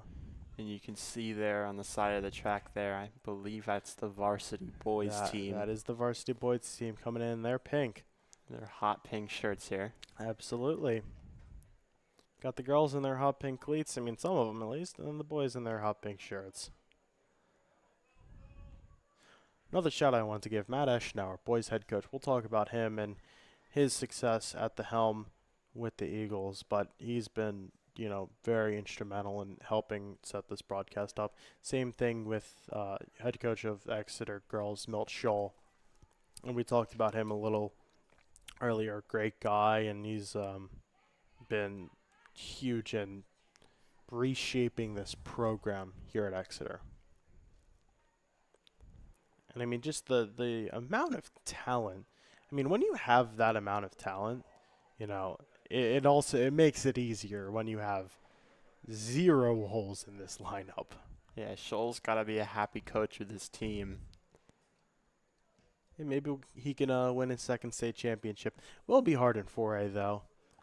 I mean, like we said earlier, Exeter has been a first-round exit in the last couple of years. So can they break that streak? We will see. Last year's county playoffs, that's something we did not touch on. First round, they beat Schuylkill Valley here at home. That was a pretty good game. It was 5-1. And they traveled to the first seed, Governor Mifflin, who did win the county championship. It was a 1-1 game. Chase Flood scored a goal to even it up after they went down. And a nice kick here. Whitlock in control of it. Yeah, great save there by Whitlocker. I mean, Whitlock has had just a ton of pressure on her, and she has not been too bad in the net. You see 11-1 the score, obviously, but that doesn't exactly tell the whole story. No, I wouldn't count Whitlocker out. She's been, for the most part, very well on the goal here. She's been able to play down some of Exeter's attempts here. Mm-hmm. But I think it's just so hard going against a team with just this amount of talent. Yeah, absolutely. Claire Galuski. Also, Pottsgrove substitution, number 34, Marley Farrell. Number 15, Gabby Palmer. 4 more in for the Eagles and a couple more for Pottsgrove as well. So back to what we were talking about. Exeter in that game, 1-1, goes into overtime, goes into double overtime, and then goes into PKs. And they lose that one 4-2, I believe. It was either 4-2, 4-3. Pottsgrove, they got it on Exeter's side now. They're trying to get something going again. They've scored 1 goal. That was in the final seconds of the first half. Exeter, the year before that in county playoffs, lost 4-0 to the eventual county champions, well, why missing. So they've just been running into some bad luck against some very good teams, but can they be that top dog this season, do you think? Who, Pottsgrove? No, Exeter. Exeter. Exeter, yes. I believe they have it in them, honestly.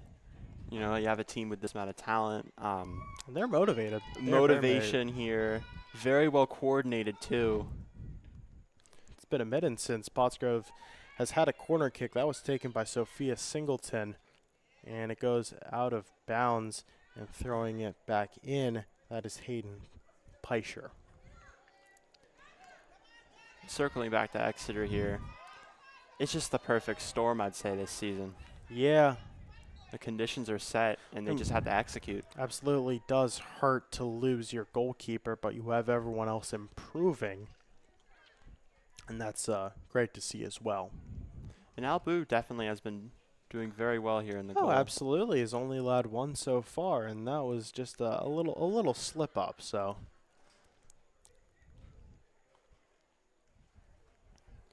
We'll definitely have a talk with her at some point in the season on the Student Sportscast. Not sure if that'll be today, if we'll have someone else in the booth, but that'll be a fun talk with whomever chooses to come in.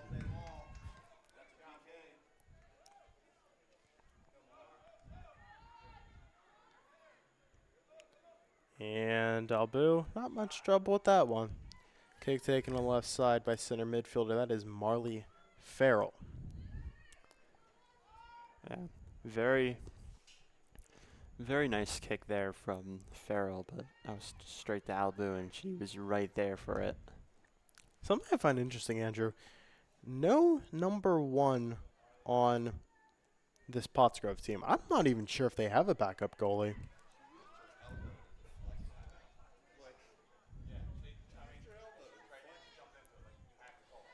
On the left side, Exeter has got a threat in Pottsgrove. They get back control over it.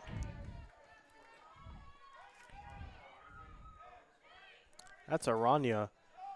She's been in the game for a little bit now. Aranya plays forward and midfielder for the Eagles. One of the new additions to this team. I mean, if you're Milt Scholl or any of the assistants on Exeter, you want to try and give some of these bench players time to see what they're able to do. Of course, you have JV matches as well, and of course, you've had the 2 scrimmages. But, you know, what are they able to do against a varsity squad in Pottsgrove? 3:55 to go. Again, 11-1 our score. Do you expect Fleetwood to be a little bit closer of a game? I would say so, yes. Just because Fleetwood is mostly notorious for their soccer. Yeah, but I do want to say, Andrew, kind of contradicting your statement, Fleetwood did open their season with an 8-0 loss. So, not exactly how they wanted to start their campaign. I stand corrected then. Hey, and the boys lost too. Wow, really? Yeah, both Fleetwood teams opening up in the L column. I mean, losing Davin Millisock, the best player in the state. That's what I would have guessed there. It probably would have been Yeah, absolutely. losing a bunch of seniors here that caused Fleetwood to be in a little bit of a turmoil here. Yeah, and as we get beginning into of the the boys game, we'll talk a little bit more about the divisional standings. But Exeter always, they struggle a little bit against some of those divisional opponents at the top. They had Fleetwood and Weiser in Division 2. I would say though, I think Exeter girls, I like the matchups more with Divisional 1 teams. So that's obviously Governor Mifflin and Wilson. But the boys, I like them in Section 2. I think it's fun seeing them against the Conrad Weisers and the Fleetwoods. Of course, they always play a good game against Wilson too. But 2 a year against. I mean, they're always tested for sure. The girls, I'd like to see Coach Scholl. We did talk about who could be up and coming in Berks 2. Conrad Weiser and Twin Valley may have some improvement from last year. So that's something to keep an eye out for. And kick taken. It's a weak one and right into Wakelock's arms. Minute and a half to go in this one. Andrew, you think this win is secured for Exeter yet? It would take a miracle. I think it would take a miracle for Pottsgrove. I don't think anyone's completed a 10-goal comeback, especially in the last minute and a half. That would be remarkable to say the least. It would be. I have seen a couple times where they score like 3 goals in a minute, but it's never in crunch time like this. Hey, if they make a comeback, then, they'll be making national news probably. Hey, Andrew, I don't think it's going to happen. Minute to go in this one, and Exeter still with the ball. Liv Matt Jasic taking that throw in. I definitely agree here. Exeter has this one in the bag. So the Eagles jump out to 1-0 start, so that does give them the lead in the division. But, of course, you're always going to take a grain of salt, with that, since most of the teams in that division haven't even played yet. 30 seconds to go.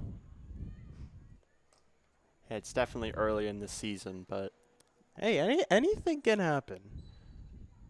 well, what is happening right now is Yeah, that there's a foul called on Pottsgrove. That's one of the first in quite a minute. I mean, pretty clean game on both sides for sure. Definitely, yeah. Even with this one-sided score, it's been a very civil game. Free kick. Pottsgrove takes it. It's far. And the horn blows. That is our final. 11-1. Exeter takes a dominating victory. Kenzie Menser with a hat trick. Aubrey Ridge, Chase Flood add on 2 of their own. And then just a lot going. Just such a deep lineup. Exactly what we expected to see out of this one. I mean, maybe we didn't expect an 11-1 game, but we definitely knew that Exeter would be coming out strong and one of the favorites in the area, and that's exactly what they showed us today. Would you agree, Andrew? I would say, yes. Some of the things that Exeter showed today is that they are, one, a very fast team. They have incredibly fast players. Kenzie's super fast. You got Maddie McCullough. Chase Flood as well, Chase of course. Flood as well. And I mean, he got everyone. everyone, basically everyone. Yeah. It's hard to name everyone, Andrew. I totally understand. Yeah. We're going to take a little break as this game comes to a close. When we're back, we're going to be concluding our coverage of this first game. But stay here because we got pregame coverage of our second. It's the boys' game for Exeter. Thank you for tuning in to our first game here of the Student Sportscast, and we'll be right back.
Final score of our first game of the night, it is 11-1 in favor of the Exeter Eagles. So an impressive effort to open the season. We got the boys coming up. It is the same exact matchup except different gender, of course. It is Exeter and Pottsgrove. So let's talk a little bit about this one since, we've talked a lot about the girls, but the boys, interesting for sure. You got Cody Eschenauer, Evan Smith, Lucas Peterson, Chase Noel, all seniors, and they're going to impress. You know what you're getting from them. A guy like Braden Karras, you also know what you're getting from him. But a guy I want to talk about, Andrew Carell, number 15. He's a freshman for Exeter. And if you look at the starting lineup, he's starting. It's pretty impressive for Andrew to get the nod in his first varsity game. Wouldn't you agree? Yeah, it's incredible. Andrew's definitely probably feeling a little bit nervous here, most likely. Starting varsity in your freshman year, I mean, that's unheard of. But I also could imagine, he's probably feeling pretty proud of himself. He's able to play in the big leagues here, starting off in his high school career. That's what many students coming into this program dream of. Absolutely, and he's making impressive. it work here. Now, when we were here in the game against Downingtown West, we saw Carell, and Andrew was, he was great. That scrimmage probably alone was the deciding factor because he wasn't starting in that game, and that was the last scrimmage before they started games. So probably his performance in that game and that game alone earned him this nod to start in this boys game 2 of this boys-girls doubleheader. Now, Braden Karras and Sam Harbin, they're playing forward with Evan Smith. Harbin and Karras, one of the best duos up front in the class of 2028 in Berks County. I'm very impressed with them. Now, they're losing Kellen Stuck, so that's a huge loss in terms of goal scoring and production. But Karras, I'm assuming he's going to be able to make up for a lot of that. Smith as well. He's pretty great, has made a name for himself. He's entering his senior year. Karras on PA Classics Reading. No surprise. We've heard that so many times. He is a BCIAA All-Star, made honorable mention last season. 6 goals, 5 assists for the Eagles. We're going to take a brief timeout, and we're going to have some more coverage, introduce our starting lineups for the boys' game, and we have a lot more coming for you on the Student Sportscast. Don't go away. Stay on this live stream.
Back at Don Thomas Stadium for our second game of the evening. It is the Exeter boys and the Pottsgrove Falcons. So a little bit of a conversation we were having during the break was who is starting in the net for Exeter. Brenton Feathers was absent for a while, but he has arrived. He's getting dressed now, and he will be the starting goalkeeper for the Birds. Brenton last season had a pretty nice season. 39 goals allowed, 130 saves. So I mean, the almost 40 goals seems like a little bit, but I mean, when you consider all things, of course, Brenton's playing against some of the best players in the county on offense. You got Gavin Rapp, Davin Millisock. We can talk about them all day. And Feathers, that was his first season starting in the net. Feathers is also a baseball player. He's a one-time All-Star for baseball, as an honorable mention for Exeter, I believe in the 2023 season. Actually, no, it was the last year, 2024. This spring, I was a little surprised to not see him part of that All-Star roster. He had a nice season, so don't discredit his baseball abilities too. That's his main sport, but as a goalkeeper, he's been great for the Eagles as well. He's been their guy. 3 goalkeepers in the class of 2026, all seniors. Well, actually, not anymore. Now they have 2. But after the graduation of Gavin Marr, they faced a little bit of a dilemma. Who are they going to go for? And it ultimately was Feathers because they figured Cody Eschenauer would be a great asset to have on defense in addition to what they have in the net. Jaden Widener is their backup goalie. So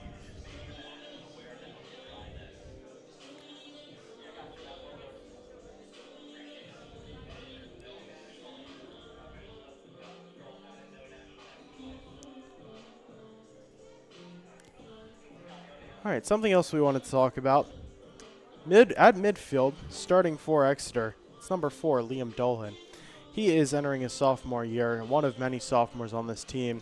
He's a nice little pickup. He plays for FC Delco, a very impressive club. That's the same one that Kenzie Menser plays for in the ECNL. That's the conference that they play in. Probably one of the best in the area. Actually, one of the best in the country.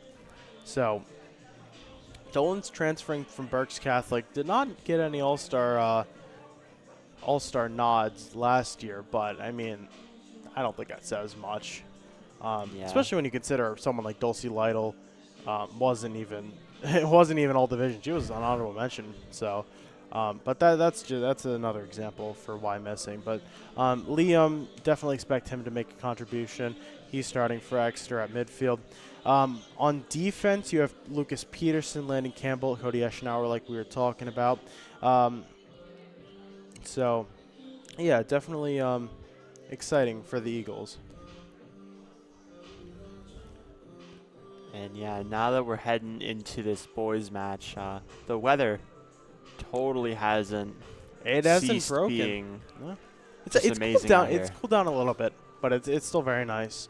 Yeah, I'm expecting as we get into the later hours here, once those lights turn on, it's going to become a little cooler out here. We're about 10 minutes away from the advent of this game, so we expected them to be a little ahead of time. They're going to be a little behind in this one, surprisingly enough. 6:27 right now. So, but they will be a little quicker. We did hear over the radio that they will not be playing the national anthem. So that cuts a little bit of time off. So we'll be on air for that. Let's introduce the Pottsgrove starting lineup. In the net, it's wearing number 90. It's Cole Engelman. He's a senior. Number 1, Luke Henzes. Number 3, Owen Smith. Smith is a senior. Number 4, Christopher Galloway. Number 7, Nico Boyer, one of multiple freshmen starting on this squad for Pottsgrove. So, I mean, even though we were talking about Corell being impressive for Exeter getting the starting on, Pottsgrove's got 2. So it's number 7, Nico Boyer, as well as number 10, Landon Wallace-Sutton. Number 18, Connor Heaverly. Number 19, Brian Nyhart. Number 22, Michael Harkins. Number 23, Logan Henzes. Number 29, Sonali Sidibe. Rounds off that roster for the Pottsgrove, the Falcons. We will be back with you in 1 second. We'll head to break, and then we'll be almost ready to start this game.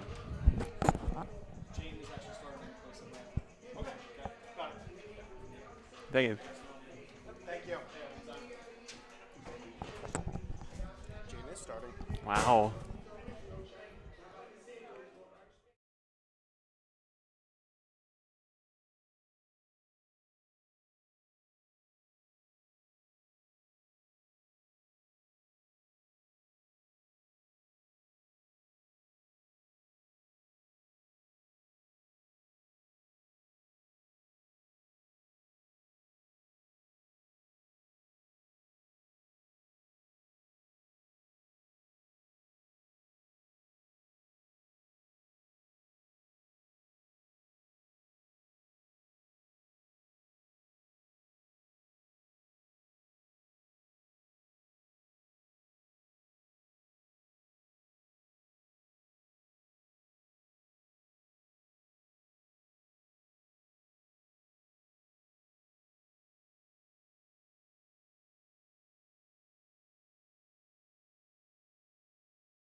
So a little bit of a change here in the starting lineup for Exeter. You may have heard it when we were going to break. It may have went through on the mic, but Jaden Widener will get the nod in the net. So we were incorrect in that. So Brenton is here, but Jaden will be starting. So that's pretty exciting for the senior, isn't it? It is definitely. We saw Breton have the majority of the action here in the scrimmages. Jaden sidelined, but Jaden now starting in his first game as a senior. It's got to feel great for him. I mean, that's exciting. That's exciting for sure. Jaden also picked up volleyball. He's been a standout in volleyball. We've known Jaden for a very long time, so we're very happy for him. But I've been very impressed by Jaden and his volleyball skills. Almost made County All-Star last year, just did not quite make the cut for volleyball. And of course, this is his time to shine for soccer. So, of course, yeah. He's going to be a solid backup keeper. And we're going to see how this Pottsgrove team deals with them. Now, unlike the girls team, these teams have not seen each other in the past couple of years. So this is new. We do not have any 6-0 blowout to reference like last game. But we are going to talk about the history of this Exeter boys team. Last season, here are the standings. Conrad Weiser, wow, 24-2-1. Both losses in playoffs. Fleetwood 13-6-1. They regressed a little bit. Exeter 7-11-1. That was an improvement from their 6-10-2 season the last year. And that in 2023, that is when Coach Eschenauer took over. Eschenauer 13-21 his teams have been when he's at the helm. So hopefully he can get that record up a little bit. I'm assuming he will this season. Before that, it was Eric Franks at the helm for the Eagles 2022 when these current seniors were freshmen. Exeter went 4-13-1. Exeter has finished third place in the division the last couple of years. Last year was the first year that, alongside the girls that they transferred into Berks 2. Now, an improvement that I saw that I'd like to talk about, and this could also be because of divisional realignment, from 2023 to 2024, Exeter's league record jumps from 3-7-1 to 6-6. Definitely some improvement there, especially considering how important league games are in this league. Yeah, no, definitely. The boys' team is just like the girls' team in that they've been on the rise here in these couple of years. You know, the girls obviously have been more on the rise, Yeah, and more more successful. significantly. Yeah, the girls have accelerated more rapidly, but the boys definitely are trending upwards as well. So even with the loss of a couple of key players last season, let's see who graduated. I mean, there's a pretty extensive list. Jack Mulhare, two-time All-Star. We talked about Callan Stuckey, chipped in 10 goals and 7 assists. He was a three-time Berks All-Star. Tyler Campbell was named BCIAA All-Star twice in his Berks County career. He was on defense. Christian Santos added 3 goals last year for the Eagles. And Tamaj Roberts, a nice goal scorer there. They lose him, 7 goals, 2 assists, as well as Carter Wismer. So a lot lost, but a lot gained. You got Carell coming in, of course, and you have Karras and Hartman ready to step up as sophomores. So Hartman was actually named he was named one of the co-captains. You got Eschenauer, Knoll, and Hartman. And Knoll, let's talk a little bit more about him. His brother, Logan Knoll, was on the team last year, but Chase, he's a senior now. He was not on the team last year. He decided not to play for Exeter. So he is back, and he is ready to go. Like Maddie McCullough we were talking about for the girls, he plays for the main PA Classics team, not the Berks chapter. So he was focusing on that last season. He's coming in wearing number 9. He'll be playing midfield, more of a defensive role in their midfield triangle. Exeter rocking with a 4-3-3 formation. I just like to comment on these jerseys over here. I believe they're new for Exeter. Yes, they are, Andrew. Very nice. It looks like they're having like a very deep blue or a black. I believe. It is a black, and they have blue accents going down the sides. I mean, it's a good look. Yeah. I was very impressed when I saw them for the first time. I believe I saw them first time on Media Day, so great to see that. And it's definitely fitting for this game as Pottsgrove is sporting this very bright white. Yeah, you got black and white coming on here, so and then Pottsgrove wearing the maroon lettering and numbers, of course, as well. Very nice colors for Pottsgrove. Oh, for sure. I mean, maroon. I mean, you see it with Governor Mifflin around here. You see it with Brandywine. It's a decently common color, but whenever you see it, it's always it's always fresh. So something I wanted to talk about earlier when we mentioned Tyler Campbell, who graduated after last season. You got Landon Campbell. He's on defense. He was a freshman last year. He's coming up as a sophomore, taking over Tyler's number, not wearing number 5. That's pretty cool, don't you think? Definitely, yeah, keeping that family tradition going. Both it's definitely nice to hear that. It's a good story on that side. Yep, both Campbells the whole family pretty big on volleyball. Their father, James Campbell, assists on both the boys and girls volleyball teams, and Landon and Tyler both played together last season. So, I mean, talk about a brother or sister duo, whatever you want to call it, playing multiple sports on the same team. That's pretty cool, don't you think? I mean, it's not just cool, it's helpful. I mean, of course. To have that like connection with somebody as deep as being like their brother or sister, that definitely helps with team chemistry. And it's really in Exeter's favor that we see a bunch of these like sibling duos here on these teams, especially on the varsity level. I mean, there's Chase and Logan as well for the boys. Got Ethan and Ryan Jones, I believe.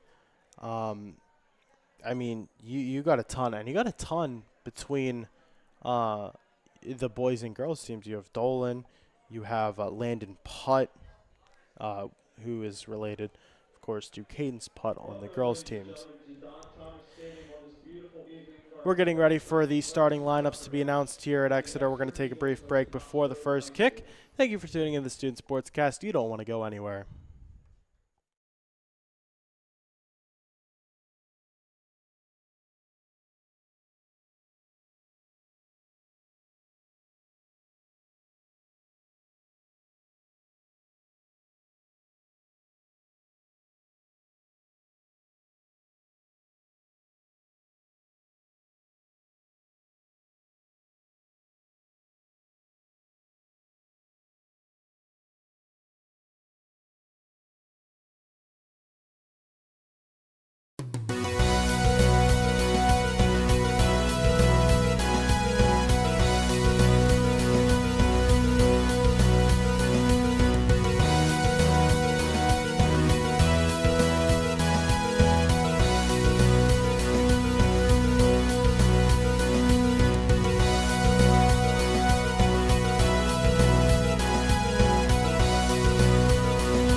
We are back in live from Don Thomas Stadium. Boys game about to start.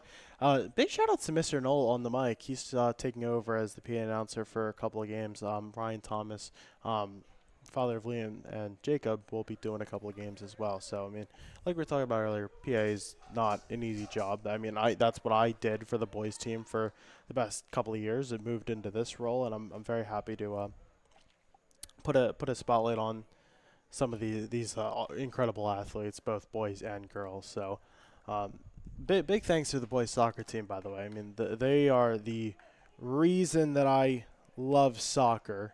They got me into the sport, and you know, they've been awesome, super helpful as well. And we are underway with this boys game.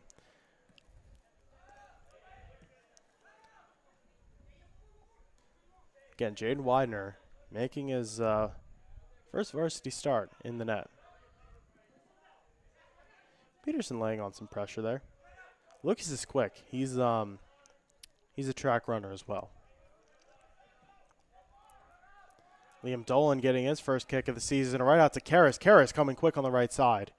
Karras sends it in and saved. Cole Engelman, he's a senior. Got a nice hand on that.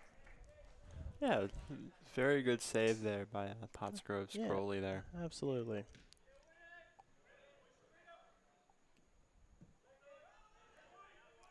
Here's Landon Campbell. He's getting some pressure.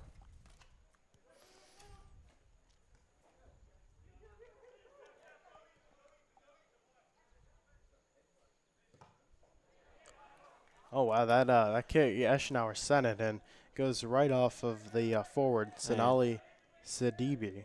He was just denied there. Thankfully, it goes right to Widener, who is able to take care of it. Luke Henzes, the sophomore, coming on the right.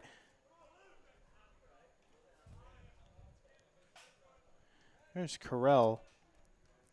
He's repping some longer hair. I once had long hair. I know you did, Andrew. That's what most people know you for, but you chopped it off. I did chop it off. And you know what? It feels much nicer now. Nico Boyer, the freshman, sends that in. Chase Knoll contesting, and Exeter's going to take control. But no, it goes right back to the Falcons. And yeah, it's going to be Exeter ball. Dolan gets a nice kick on it, sends it up front. There's Hartman.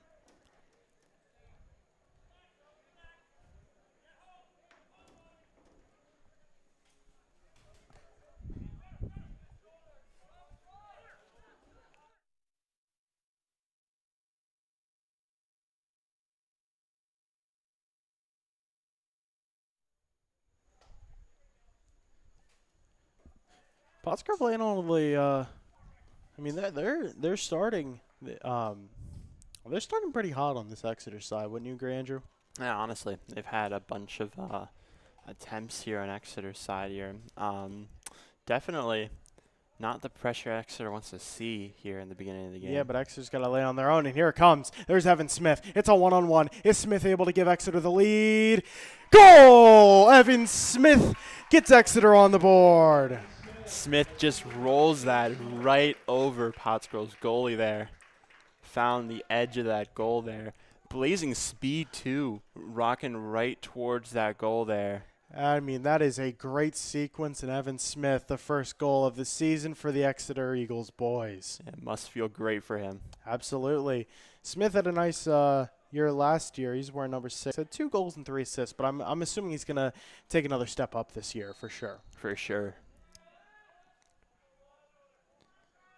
Third minute of the game, and he's already doing that.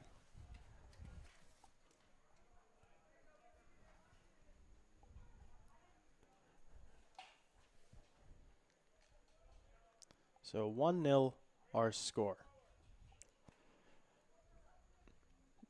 Do you say nil in America? Is that an American thing, or I thought that was just a British thing? It's a good question, Andrew. I mean, I know over across the pond they say pitch instead of field. Well, I've been saying pitch this whole time. Yeah, me too. I think it's more like I think fitting. Soccer terminology is always great, and every guy calling, whether it's you, me, Here's some of the top guys, whether it's MLS, Premier League. They're all going to have their own style, their own verbiage. That's going to go out on Pottsgrove. Lucas Peterson on the throw-in to Campbell. I do wonder if Feathers is going to come in because, again, he is here. But I guess he just wasn't quite in time to get the starting nod. Smith's coming over on the left side. He's pushing in, but it's going to go back to Peterson and Knoll, who are going to regroup there.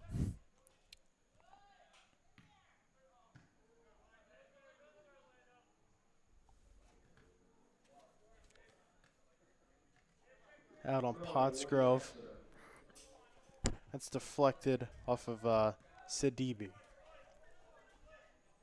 There's Dolan in his midfielder position.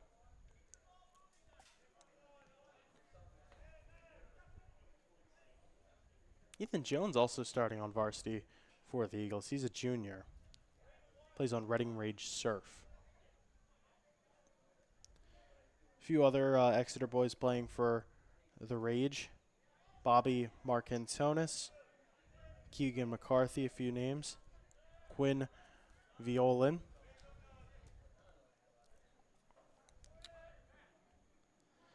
Peterson on the left side is going to get to Smith. Offside's called. Exeter called for the offside offense.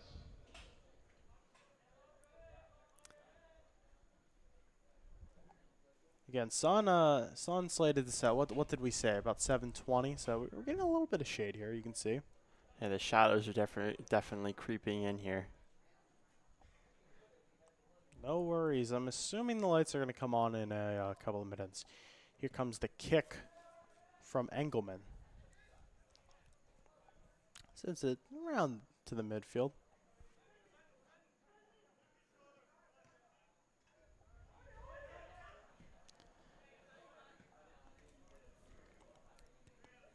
I mean, you can definitely see there's a foul call. It's going to go against Exeter. Pottsgrove awarded a direct free kick for a push. Yeah, pushing is going to lead to a direct free kick on the net. And Andrew, you can see definitely the it's always interesting when you have a doubleheader lined up between boys and girls because the games are so much different. Pace of play, the aggressiveness, everything like that. Yeah, I could definitely tell a difference between the boys and the girls here. I think the girls started off a little bit more fast-paced. Mm-hmm. But they definitely slowed down at one point. I mean, and boys are always, I would say, very aggressive on it. It's more of like a slow grind. And if you look at the table at the 50, that looks to be Feathers coming in.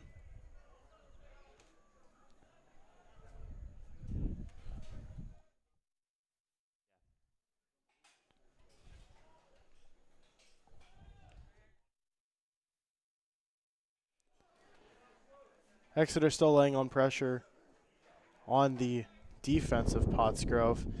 Feathers coming in soon to replace Widener in the net. It looks to be... Here comes Exeter on offense, though. That's Karras. He's quick. Out to Carell on the left side. The freshman trying to find a man. What are his options? He's tripped up a little bit. And he's going to send it inside to find Knoll. Knoll gives it a kick, but it's saved. Shot by Chase Knoll. Saved by Cole Engelman. Nice save by Engelman for sure. And he gives a nice kick. That's a high one.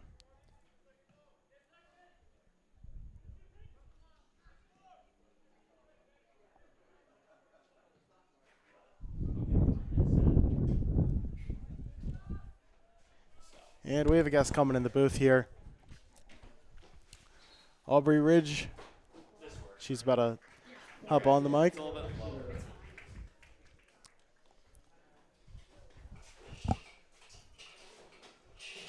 Exeter with possession. They're going to be in the corner. And Aubrey, how we doing? I'm doing good. How are you? Oh, let's get your mic turned on. You good? Yep, you're good. So, Aubrey, you had a nice game. You got it started, first goal of the season. Yeah. How does that feel? It feels great, honestly. Yeah, that's good. And you had Yeah. another one as well. So, Mm-hmm. I mean, 2-goal performance. How do you think you got it done? It really was just like a team effort. Like, our possession the whole game, and like Cadence's ball that she sent to me, like on that first goal, like that just got us rolling. And honestly, that momentum carried us through the whole game. Yeah, absolutely. Hey, boys up early. What do you think of that? I think it's great. I'm hoping for a win from them too. Yeah, 2 wins against Pottsgrove would be great. Yeah, I mean 11-1. That got kind of out of hand. Yeah. I mean, talk about how everyone on the girls' team is able to consistently contribute. I think it just comes from our movement and our constant communication. Like, we're always trying to like give each other an opportunity too. Like, if someone's like up 1, we're trying to like give another person a chance to get a goal too. So it really just comes from our communication just throughout, starting in the back line. It carries all the way up to our strikers. Talk about Juliana. She had a nice game in the net. Her first varsity start, correct? Mm-hmm. 1 goal allowed. That was late in the first half, the last couple of seconds. But, I Yeah. mean, overall, she did pretty good, you'd say? Yeah, I thought she had a really good game. She's a good goalkeeper, and I'm glad to have her. And, of course, Menser and Flood up front Oh, yeah. contributing 5. I mean, that's pretty awesome always. Yeah, they're awesome. Exeter boys, I mean, what do you we have this going on now. We're about 10 minutes into this one. What have you seen from this team so far? Some guys that are impressing you, maybe? I mean, their movement has been like so strong, like the way they're just bringing it up out of the back and like finding their midfielders and then getting it up to the strikers. I think like Chase Knoll has had a great game so far, and Evan Smith's goal like was pretty good. Yeah, absolutely. Yeah. I mean, it's good because Chase was out last season, but he's returning now for Yeah. Exeter, so he's a big pickup. He's a big pickup. Definitely. And they have some. I mean, you see 15 there. That's Andrew Carell. Oh, and yeah. he's having a nice game for sure. He's his scrimmage last week was one of the reasons why he got this varsity start. So pretty impressive for him. Yeah. Any freshmen on Exeter that have been remarkable to you? You think get some good playing time? Yeah, I think Nina, she's one of our midfielders. She came in the scrimmage earlier, and yeah, honestly, her footwork is very impressive, and she's going to contribute a lot, I think. Yeah, absolutely. Does she play anything else, or is she mainly just midfield? I think she's mainly midfield. Okay. Yeah. I mean, loaded midfield for sure, but if she yeah. could find time, that'd be awesome. Yeah, 100%. It's going to be offsides on Exeter. They're trying to lay on pressure. Pottsgrove, though, they're going to send it off. You guys return on Monday, correct? Mm-hmm. So that's a game against, is it Boyertown? It is Boyertown, Boyertown yes. at home. I mean, cool to stay at home. Yeah. Our next few games will be at home, which is exciting. Yeah, for sure. Mm-hmm. And then you got a couple more double headers with the boys. We're looking at 9-4 and on next Friday. So that's the 29th of August. So you guys set the tone pretty well. That's Yeah, for sure. good way to start the season for sure. Dolan sends it up front. That's a nice ball for Smith. Smith on the left side. Passes it in. And it's just off.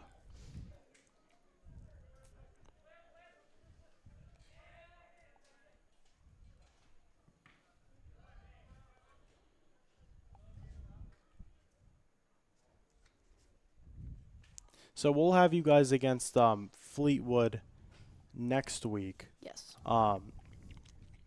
Any expectations for that game when we see you guys next? It's definitely going to be a competitive game. I feel like every time that we played them, like throughout like my 4 years of being here, it's always been like a very like close and competitive game. So I'm excited for it. I think it'll be close, but I'm hoping that we can pull off a win too. And that is Hartman fouled in the box, so he'll be lining up for a penalty kick. See what he does here. Aubrey, which way you think he's going? I'm going to say right.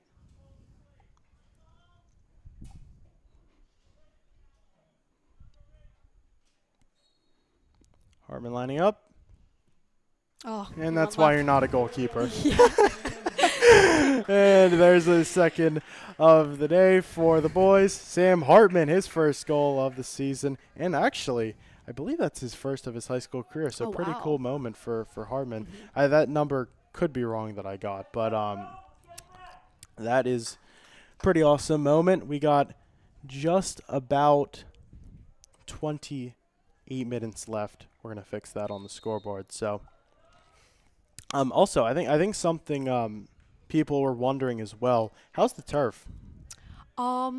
I like it, honestly. I don't think it's bad. It just gets my cleats really dirty. That's all I have to say about it. Yeah. Well, what about the old one? Did that one also get your cleats dirty? It wasn't like as bad, but it was also older, so I don't think like it was staining as much. I don't know.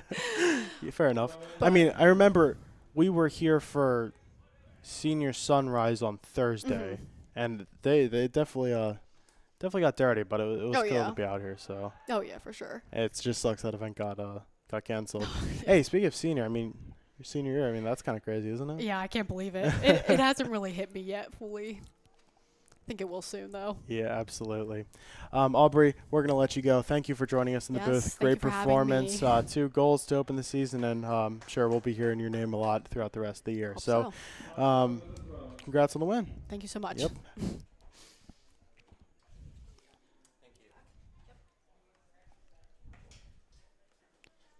Hey, good job.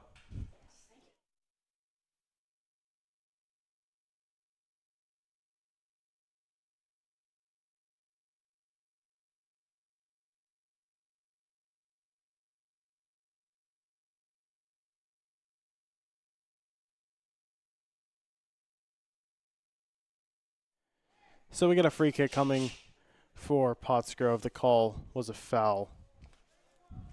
It was a high kick. So indirect free kick coming in. Andrew, welcome back to the mic. Thank you. It's always good to talk with these players. I've known Aubrey for a long time. She's very nice. Great to talk to. So appreciate her joining us. Yeah, it's a great opportunity to bring some players here in the booth too. Absolutely. It's I've been very happy with how you've called this game, but it's always cool to see another one calling them. Andrew, your mic was off. Let's fix that. There you go.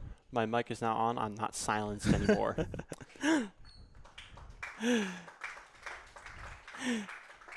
Well, what I was saying, now that Adam, did his job right, Hey, Andrew. it's great to have the opportunity to bring some of these players in this booth and get some of their input in here. There's so much we can know about these soccer games, but to have someone who actually is on the field and doing that stuff, it's definitely Yeah. quality for the stream. I mean, absolutely. I mean, at a professional level broadcast, that's why you see most people on color commentary. I mean, coming from a soccer background. I mean, I know neither of us have a soccer background, of course, but hearing from someone with that amount of knowledge is pretty awesome. So, huge thanks to Aubrey for that. I mean, I played soccer in 3rd grade, so Andrew, I don't think that counts, man. oh, come on. Exeter, that's a nice kick, but it's thwarted off. Nico Boyer taking that off, and he's going to help Pottsgrove with another possession. Again, it is a 2-0 game in favor of the Eagles.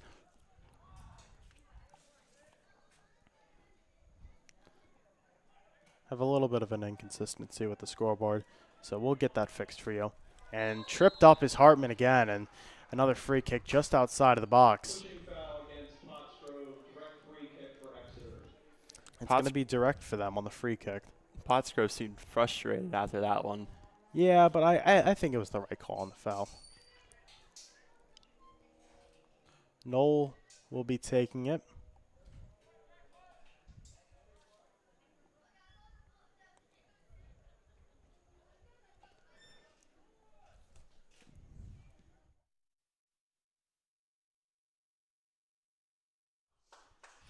Free kick sails wide, trying to find Smith, and it's going to be a goal kick for the Falcons.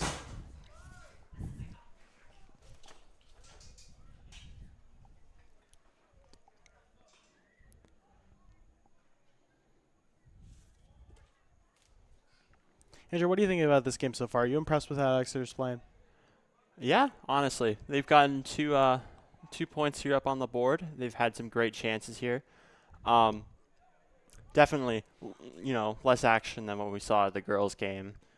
I think at this point the girls had like 4 or 5 on the board. Yes. But I think this game's a little more competitive. And if I'm being honest, it's a little more rough than what the girls' game was. Yeah, but I think you're going to see that for most boys' games, to be completely honest. That's just how they differ. But I mean, hey, sometimes you'll see a card come out for the girls too. Not in this one. We did see that PK, and Hartman got it. That kick by Sidibe goes right into the arms of Feathers, and not much of a concern there. Peterson, he's coming quick on the left side, gives it off to Hartman. It bounces off Hartman. It's going to go to Smith now.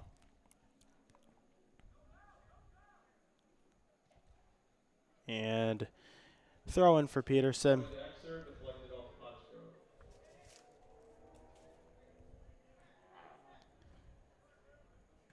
And out of bounds again. Peterson gets a second throw in. And now Knoll gets it, but right back off to Pottsgrove. That's Logan Henzes. One of 2 Henzes on the Falcons, the other being younger brother Luke, who's a sophomore. Logan, wearing number 23. He's a senior at this point.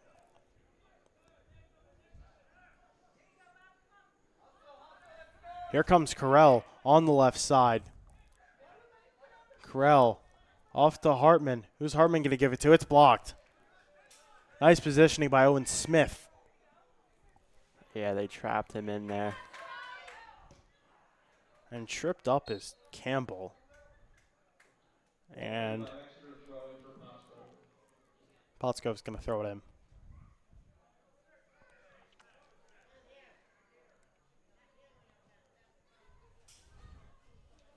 Exeter coached by Matt Eschenauer. It's his 3rd year. Father of Cody. He's assisted by Chris Laverdure, Jose Rosa, John Carell, and John Heron. Manager for the Eagles, Xander Boardman. Always got to show some love for the managers on each team. Of course.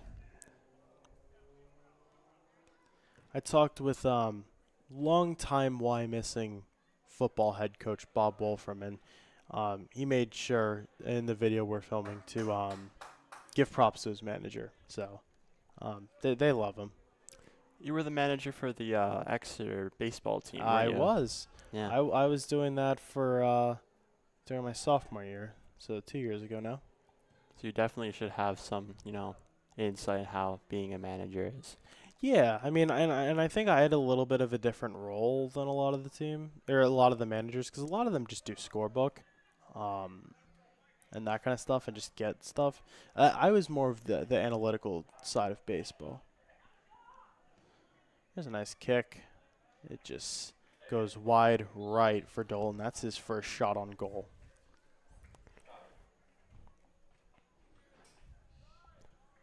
You got to be very grateful for the nets they put in the back of these goals, because from up here it looks like, that ball went right in, but It actually did. It looked like the only way you can really tell is because all the players from that angle could tell it was clearly right. So their reactions alone, and the keeper not even attempting to save it because he knows it's complete, it's off. So. hey, but what a goal that could have been. Yes, and these nets are new. They were introduced last season, so they got a little pattern to them, a little character. So you love to see that. Yeah, they look awesome. They really do. Pottsgrove's coming on. That's a little speed coming on. Christopher Galloway trying to get to it. Kicked off, but Pottsgrove's going to throw it back in. Galloway wanted it, but it's going to be Dolan who takes control. Sending it up to Smith. Smith gets a hold on it. Good footwork. Up to Hartman. Hartman. He's tripped up a little bit. He's got 2 men on him. Resets to Peterson. Knoll to the left side. It's Carell. Krell, it doesn't really look like he has a man available. He's going to send it in, and Pottsgrove bats it out.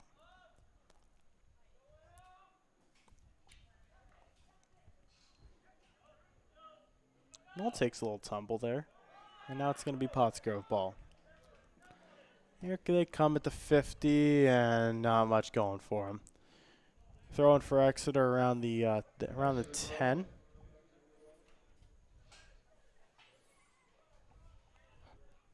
Man, Eschenauer. We saw Eschenauer in the scrimmage against Downingtown West, and we were definitely impressed with him, right? Definitely, yeah. He looked really hot off that pitch. Yeah, defensively, Eschenauer, I mean, they have a pretty solid defense for sure. You got Jones, you got Campbell, Eschenauer, and Peterson. Eschenauer has been very impressive. He's been playing soccer for a very long time. He switched to a couple of sports, actually. He's played baseball, wrestling, not at the high school level, but the soccer's the one he has stayed with. And good for him because he's very good with it. Here comes Karras. Karras with a chance here and gives it to Dolan. It goes right and saved by the keeper. A little chaotic scene up there. Yeah. Up by the goal, but, you know. Karras loves to create chaos, and I think that's a good part of his game. He's quick. He's quick, and he knows how to strike it. Karras, chaos. Kind of close. Karras, chaos. Kind of close. Smith just keeps that inbounds, barely, and Smith's coming up hot. Smith to Carell, to Dolan, off the crossbar. Oh, my goodness. What an attempt there by Exeter. Dolan really wanted that one, and he was just inches away. Again, chaos in front of that net there. If Dolan had a little more room there, he probably could have gotten something in. But absolutely, and Carell had a very, very nice pass into Dolan, but just nothing coming out of it. Corner comes in, headed in by Harmon. Knoll with a beautiful corner right where Hartman needed to be. Gets it in the left side of the net, and it's 3-0 early in this one. If you want to talk about positioning, that's exactly where he needed to be. Hey, Sam Hartman, second of the game. Look at him go. Do you think he's on par for a hat trick? We'll see. We'll see. Definitely impressive here. I mean, we said that about a couple of players on the girls' team, and one of them did make it. It was Menser. So the boys are in business. They are. And just as the stadium lights are turning on as well. Hey, if you're Thin Lizzy in 1976, you'd say, these boys, they're back in town. For sure. That's a great song. That's a great song, Andrew. They are, yeah. Oh, here's Carell to Smith. This is a good chance. Smith. Oh, it just goes to the left. Talking about the lights here. They're LEDs now, I believe. Yeah, but we have a few broken ones. Looks like the bulbs need to be replaced. It is what it is. Hey, we got a new turf. We got, beautiful weather today, We can sacrifice something. Nobody's perfect. No stadium is perfect. I mean, Don Thomas Stadium's pretty beautiful though. It's one of the more unique ones in the county. You usually see the same like cookie cutter one, but no, Exeter has a great concourse, 2 concession stands, usually using the one on the left. And then I love the brick aesthetic, the look out front we were talking about earlier, the great field, everything that they've gotten in here. Yeah, definitely like the different levels of elevation here. The turf is, lower than the concourse is, and it makes it for a great place to put a couple bleachers here. Absolutely. Yeah, and it's definitely unique that the concourse is ground level, but the field, I mean, there's the hilliness of it.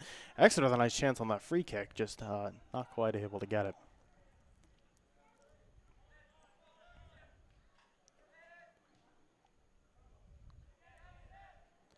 They're going to send it all the way back to the defense around the 45.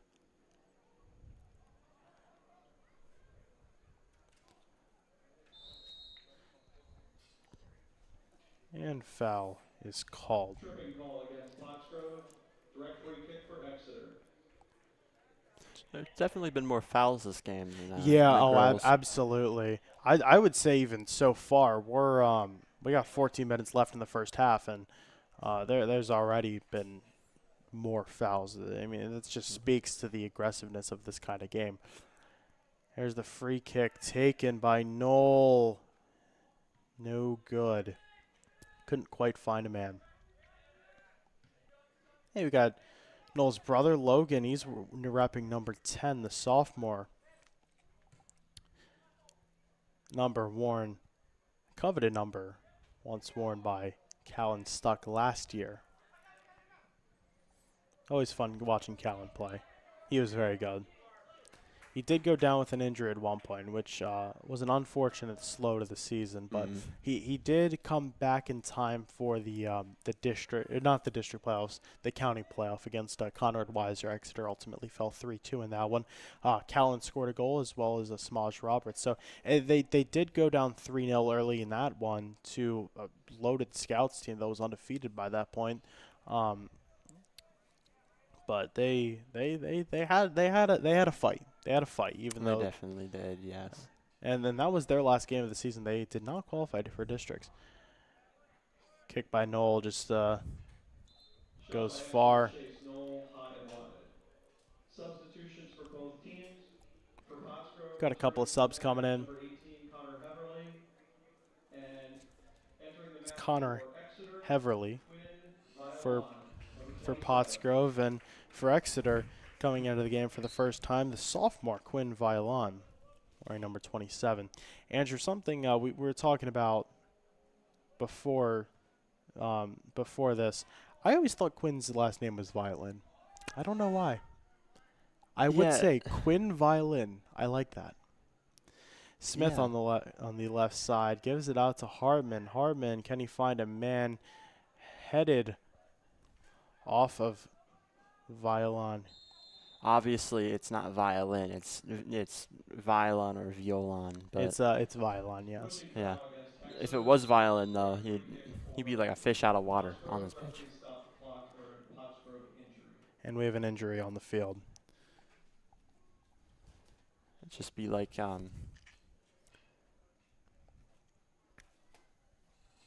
Pottsgrove injury, so we're going to stop the clock.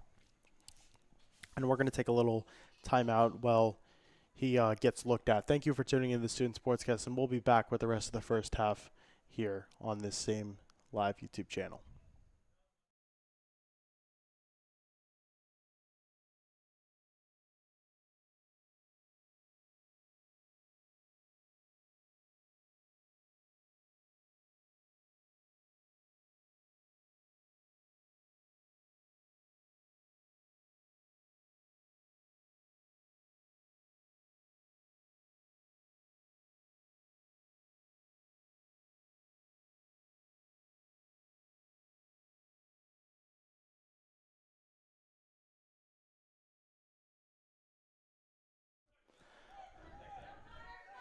And we are back after that injury. And coming into the game is number 16, Caleb Blauvelt. He's coming in for Brian Nyhart, who went down with that injury. And now Exeter, after that foul, they do regain possession, but I mean, it's just going all over the place, Andrew. yeah. It's hard to keep up. It goes Knoll to Knoll, Chase to Logan. But the two brothers not quite able to get anything going. And I think it's awesome this year because, like we said earlier, Logan was on the team last year. Chase was not. Chase, for his freshman and sophomore years, there was no Logan because he was still at the junior high at that point. So this is the first and only year we'll have both Knoll brothers on the same team, which is pretty awesome to see, wouldn't you say? Yeah, it's definitely awesome if they're able to fit this in right before Chase graduates, and it's honestly fitting for those brothers to play with each other during Chase's last ride here at Exeter.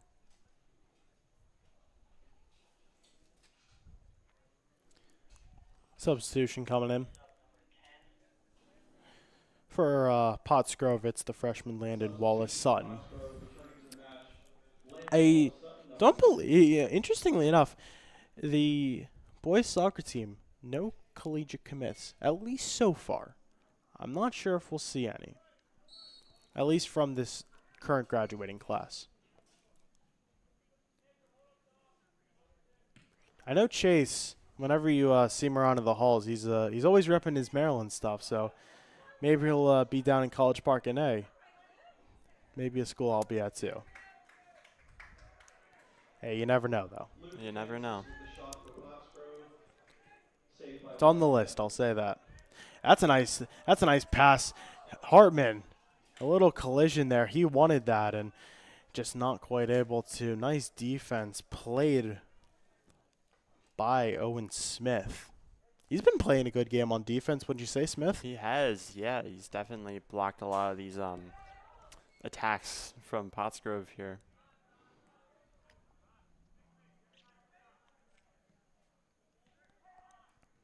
Cross still in the game for the Eagles. He's fighting for it, but it's going to go off to Henzes. Smith over to Peterson. Out to Logan Knoll. It's batted off. And, oh, that looked like it hurt. Smith is down. Evan Smith is down. Took a hard hit on that kick. That's not what you want to see, is it? No, definitely not. Smith looks like he's in pain. Took that ball off the head. Yeah, we hope that he's all right here. He's going to be helped off the field. Wishing the best for Smith. He's up on his feet. Yeah, it definitely could be a little scary here. Yeah, absolutely. So they're going to bring in Braden Karras back in at forward to replace him in the front. And also Liam Thomas coming in wearing number 23. Thomas, a sophomore. Like Campbell, another sophomore now, plays volleyball as well. His older brother Jacob, Jacob and I have known each other basically since birth. And Jacob played 2 years with Exeter, made County Ulster both times. He would have been a nice asset to have when he was in high school still. He graduated and now he's at Bucknell. So yeah, he went to the Hill School for 2 years, so definitely a good spot for recruitment, for talent development. I'm not saying Exeter isn't, but the Hill School's a different breed, obviously. Yeah, it's just on a different level. And Jake actually scored a goal in his game a couple of days ago. And some aggressive play against Thomas there on the sideline and taken away by Eschenauer. Eschenauer down on the right side. He's going. Big kick coming in for Karras. 2 men on him, and it's going to be taken away by the goalkeeper.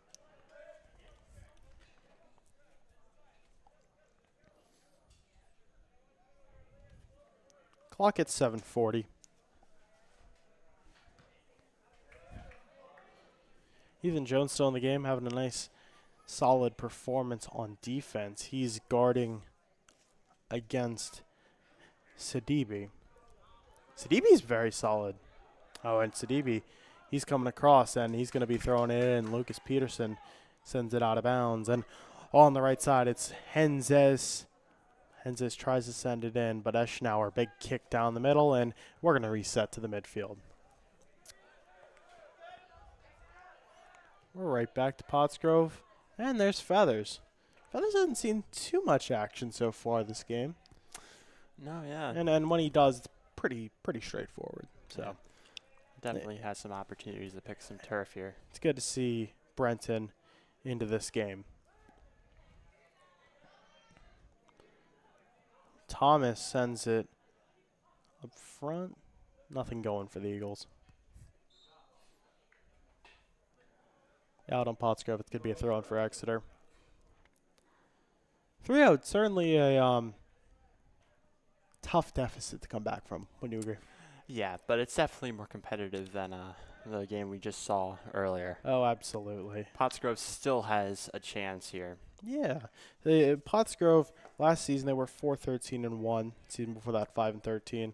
3-14-1 the year before that. So kind of a program that, has struggled recently, but they're trying to get something going with a good campaign this year. Peterson tripping up with the defender right there. Sends it back to Knoll, and it's in the back. Yeah, just a little bit off of Just, that. just a little too far on that A little shot. too far on that shot.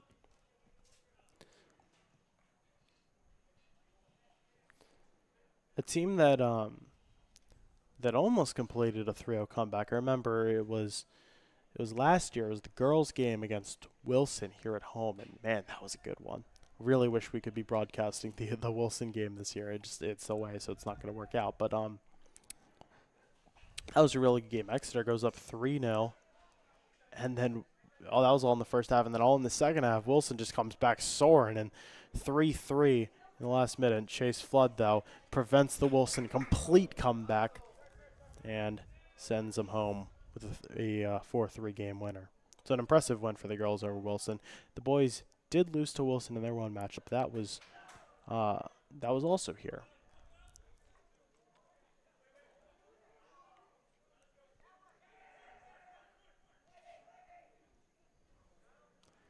Pottsgrove coming down the left side. He's a little tripped up, but no foul's called on that. No, Noah's great on both sides of the ball, really. I mean, of course, he's more of a defensive specialist.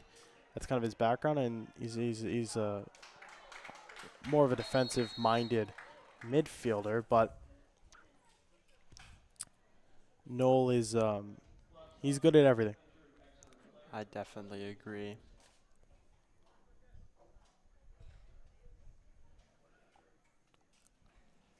Clock is stopped, and Peterson's coming off the pitch.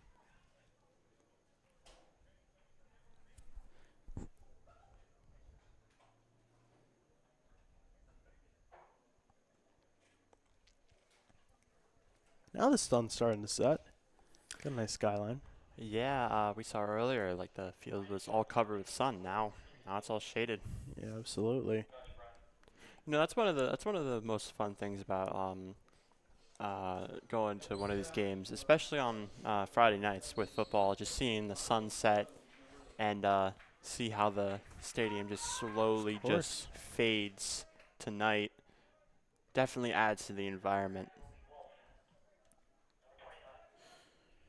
Ryan Jones takes over. He's coming in for Peterson.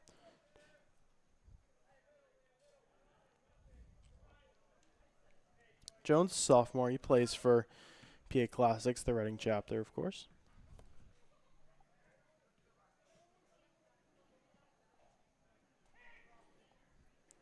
Yeah, not much of a threat there. We have 3:42. The clock, the official clock here reads.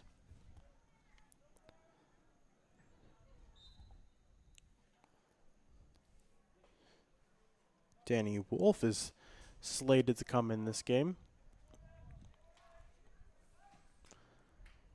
Here's a nice kick. Oh, that's high.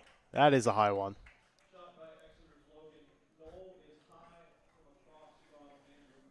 Goal kick for the Falcons. Wolf coming in. He's a junior. His father, Derek Wolf, he was my teacher at Rifton, actually. I mean, he always does a great job helping out with the games here, helping out, with our setup, whatever we need. And he's also the girls' basketball head coach, so that's pretty cool, too. Yeah, just a great guy all around, great teacher, benefits Let's towards all these games here. Yeah, of course. Let's see what his son Danny's able to do in this one. Yeah. Throwing that one in, Gavin Harner into the game. He's a sophomore.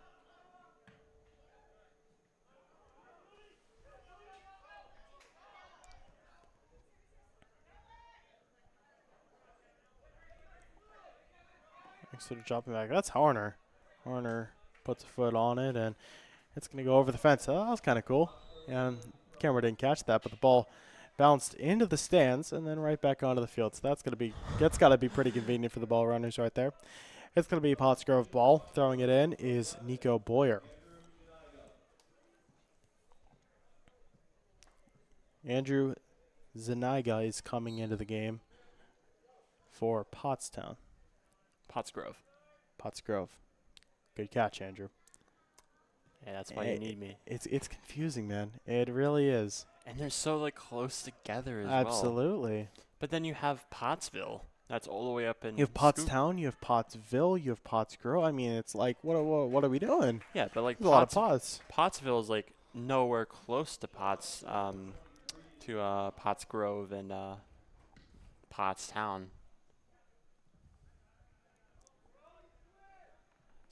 So they're a little bit of an anomaly there.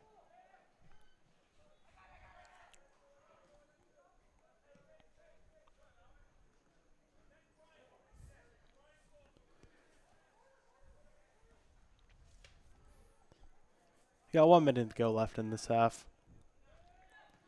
Then we got another 40 minutes of footy, as we call it soccer, of course.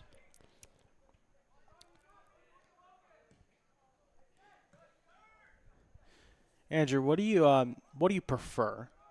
Do you prefer the clock ticking up or down? I honestly prefer it ticking up. There you go. Karras with a nice kick on it, and it's called off. Nice save by the goalie there. I know it was called offside, so it doesn't matter, but he dove for that. Very good save. Absolutely. But yeah, I do prefer when the clock is ticking up.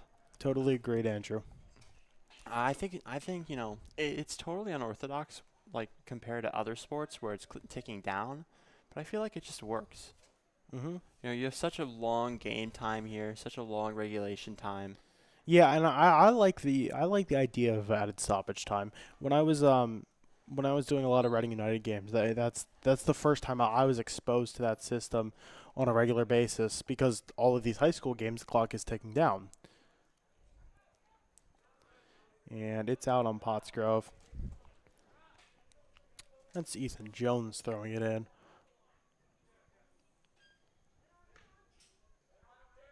Excuse me, no, that is Gavin Harder throwing it in. Jones was near on the play. 7 seconds to go. The clock reads 4, 3, 2, and 1. There goes the horn. That's going to do it for the half. We're going to take a little break, and we'll be back with some halftime coverage. The Exeter Eagles leading 3-0 in this one. 2 goals by Sam Hartman, 1 by Evan Smith, and they are in business. Thank you for tuning in to the Student Sportscast. Again, I am Adam Cooke alongside me, Andrew Schwenk. We will see you in just a couple of minutes.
one.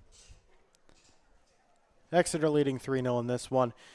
Goals by Evan Smith and Sam Hartman. So it's been an exciting opening to the season. That's exactly what you want if you're an Exeter Eagle playing on this boys roster. But Pottsgrove, I mean, not playing bad at all. They seem, I can't say that I know too much about them. They're obviously a team not only out of county but out of district. But from what I can tell, this is a pretty solid squad that has some younger pieces, hasn't been able to quite get it together over the last couple of years. But some guys that I like what I'm seeing, Owen Smith on defense, and on offense, you have Sonali Sidibe.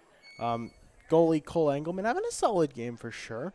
Had a couple of nice saves. So, it's a great night. It's a great night for soccer at Exeter Township. Give me some of your thoughts, observations about what you're seeing in front of you this afternoon, this evening.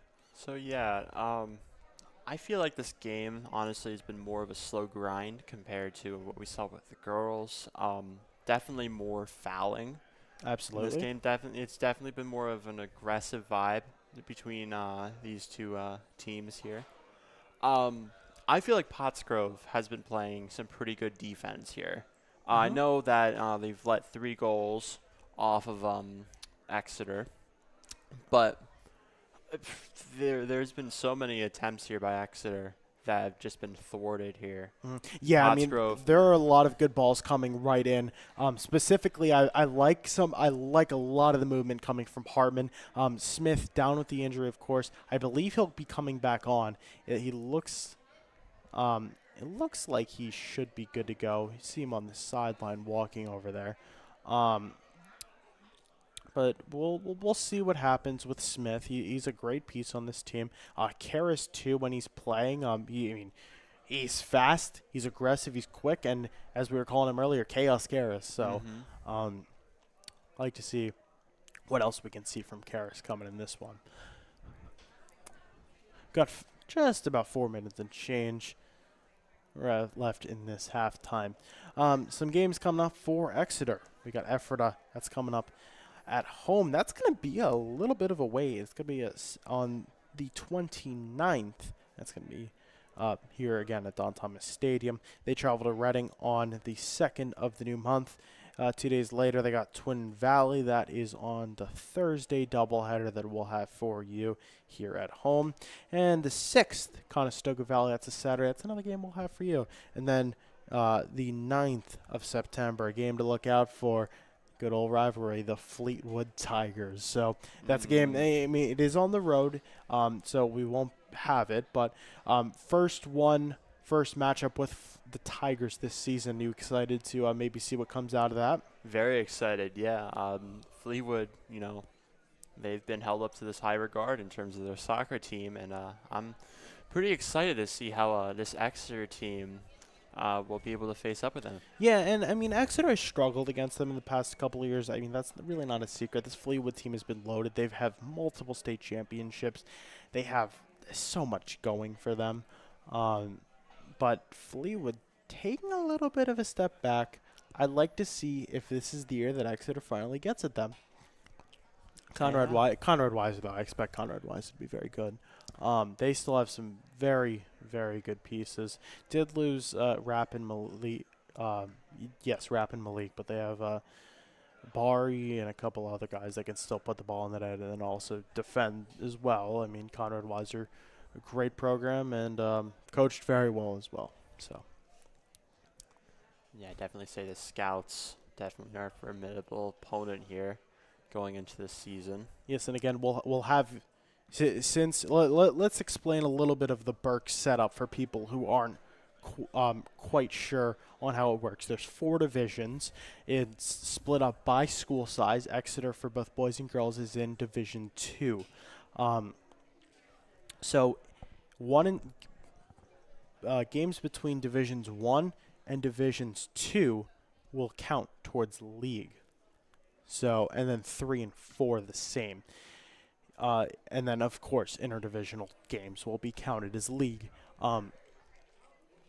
and then the league record will dictate who wins the division, which is why some of these Berks games are so important for both the boys and the girls teams.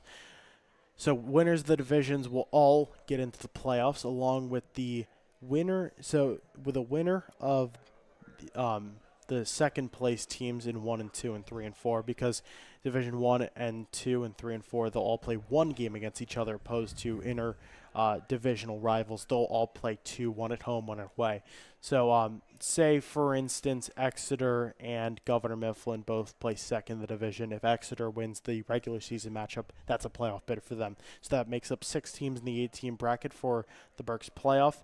And the last 2 are decided by District 3 Wild power ranking. Those are wildcard seats decided by power rankings, which, I mean, have so much that go into them. You have, strength of schedule. You have quality of wins. You have how many goals you're scoring, how many wins you have, of course.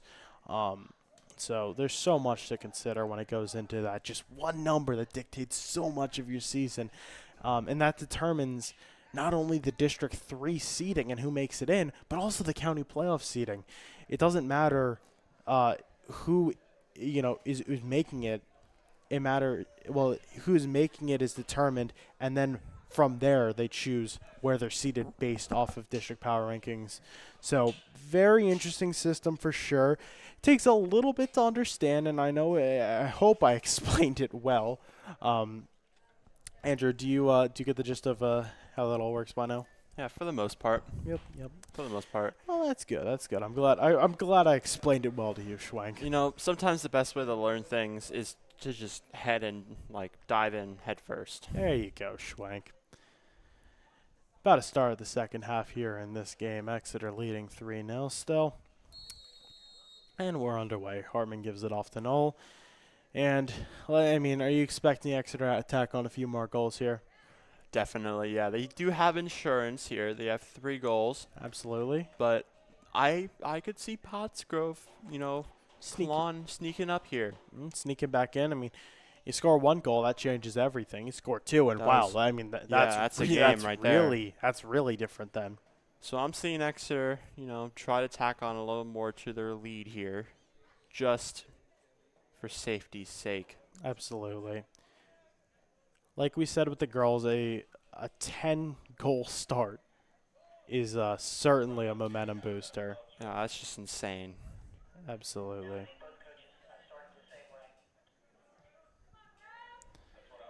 No substitutions at half, and we were talking, is Evan Smith going to come back in? Yes, he is. There's Smith on the left side, playing left wing. Hartman tripped up.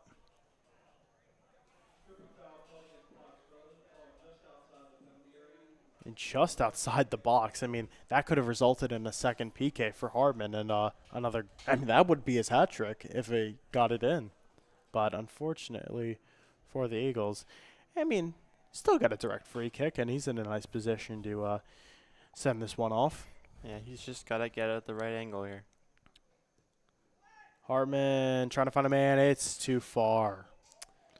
Dolan just not within reach, and it's going to be a goal kick. Good attempt there, though. Oh, absolutely. Are you surprised that Hartman was named captain as just a sophomore, or do you think it makes sense to kind of balance out the senior talent and the underclassmen talent? I honestly think it's a good decision to make Hartman captain. I agree, because you have two. The senior class and the sophomore class are the 2 dominating forces on this team, and they're 2 completely different groups, but they work together very, very well. So it makes sense to have Eschenauer was captain last year. That's pretty much a given. You have Knoll, who is a fan favorite in the locker room, and then Hartman, who's able to provide some good representation for that class as well. Here's Hartman trying to get some good defense, and strips her. Oh. Ooh. Good on offense, and just sails it wide right. was guarded by or defended by 2 men and just cannot connect. You know, I held my breath there for a little bit. Oh, absolutely. That was a great shot. He just couldn't execute, though. Yep. I think Hartman's going to get a hat trick. That's my prediction. I have not given any predictions so far today. My prediction is that Hartman will get the hat trick. Hey, I don't think that's a bad prediction. I don't think that's I really reality. like how Sam's playing today. And there's Sam again. Who's going to get it? It's going to be Pottsgrove ball. And we got looks to be another injury on the field. Yes, Hartman draws the foul, or Hartman commits the foul. Pottsgrove with a free kick. We're going to take a little bit of a break quickly. We will be back when everything's checked out and Pottsgrove has their sub coming in.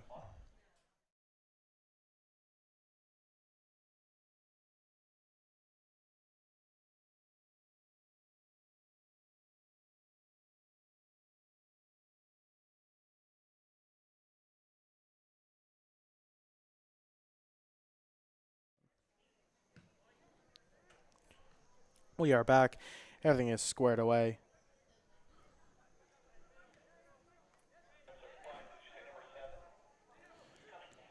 So we had the injury timeout, but everything is all right. And Exeter has a nice chance here. Hartman giving up front to Smith.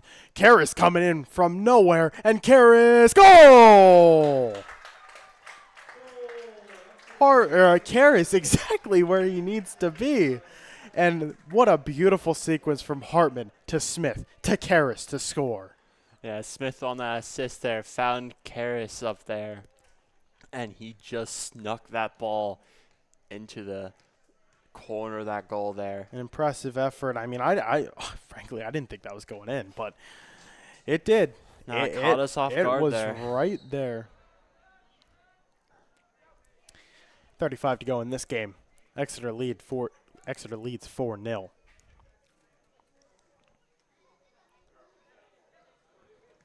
Oh, what a nice sliding tackle by Campbell.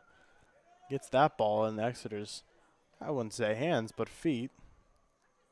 You don't want to touch the ball with your hands. Oh, absolutely not. You know.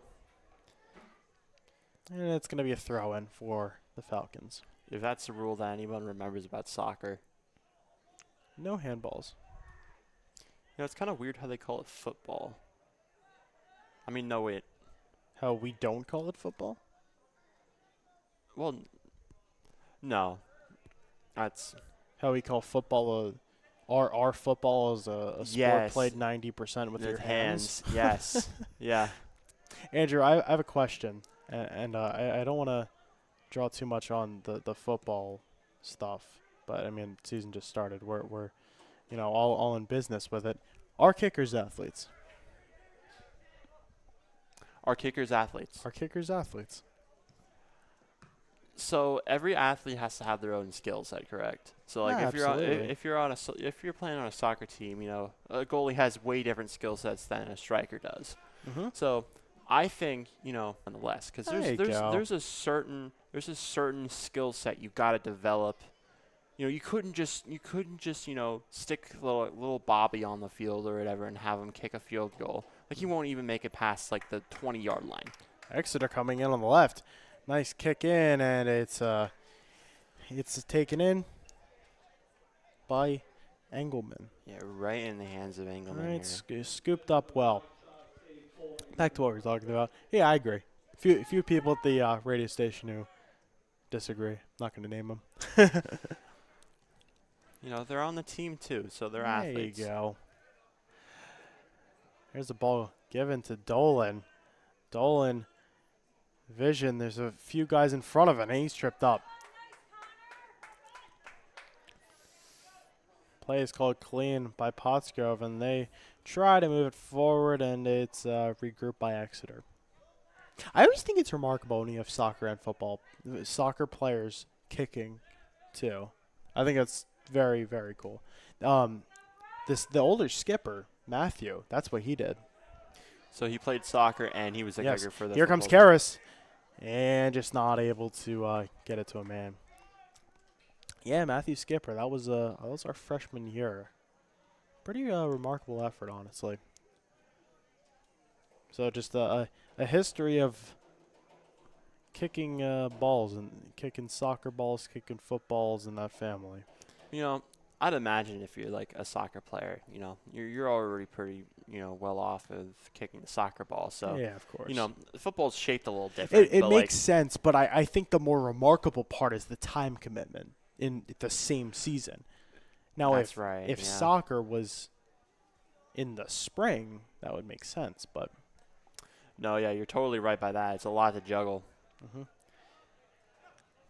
ball goes back to the defensive line. That is Jones, Ethan Jones. And Carell sends that up front. Oh, just out of the reach of Smith. Smith very close to his second goal tonight. He gave Exeter the lead, and they have not needed more than just that singular Smith goal so far. Exeter's defense and Feathers have kept them scoreless. Yeah, definitely a great game being played here by Exeter's defense. They've really kept Peterson gives it up to Karras. Karras, oh. yeah, they've really kept Pottsgrove here at bay here. The black jerseys, I will say, much easier to read than the blue. I blue would ones. say, yeah. I like the girls' blue ones, but as the girls' game, you heard us slip up a couple times who it was who. But I mean, you see 33, it's right there for you. You know, that's that white on black here. Absolutely. It's very. It's a good combo for the eyes. Yes. I remember one time we didn't have numbers. It was the powder puff game. Yeah, you did an incredible job. I did my best. I'll say that. Hey, a lot of soccer players actually make an impact on that team. McAuliffe went crazy at running back. I don't know if you can recall that, but No, yeah, I remember she was like running up and down the field like crazy that game. yeah, the freshman won that one. And there's a kick by Jones that is scooped up. Honestly, I found that kind of funny. Out of anybody who could have won that powder puff game, it was the freshman who won it. Hey, from what I've heard, I don't think they're going to be doing the underclassmen in that after we had both underclassmen teams in the final. Since it's supposed to be a senior and junior event, but did not shape up exactly that way. I have a couple of subs coming in for Pottsgrove. And second, earlier ago we had a fire truck blazing. That There was you like go. a while ago. But now we got Andrew more loves sirens. Andrew loves his EMS. Gotta Fun fact thank your about first responders. Andrew. Fun fact about this guy: he's going into urban planning. So, Yeah. hey, maybe we'll get to play in a soccer stadium. Wouldn't that be cool? That wouldn't be my job. All right, maybe not then. Hey, but the part of town that it goes in. Maybe. Yeah, there you go. The parking around it, the transportation. And that's always useful. Look at you, Lucas Peterson speeding down the sideline, connecting with Smith. There they go. A nice opportunity for the Eagles. Oh, Karras just too far. Tries to balance himself out and get that on the right side. Just hits off the right bar. What an effort. I mean, this is the aggressiveness that we're going to see from Exeter all season long. And it's exciting. Yeah, it's great to see. It's great to see these players, really, putting in their best effort here to get these goals in. Looks like a foul is called.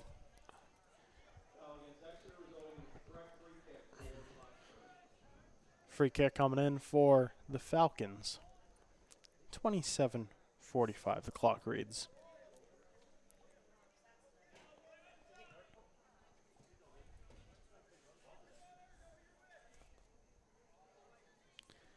Nico Boyer taking it. And the 53.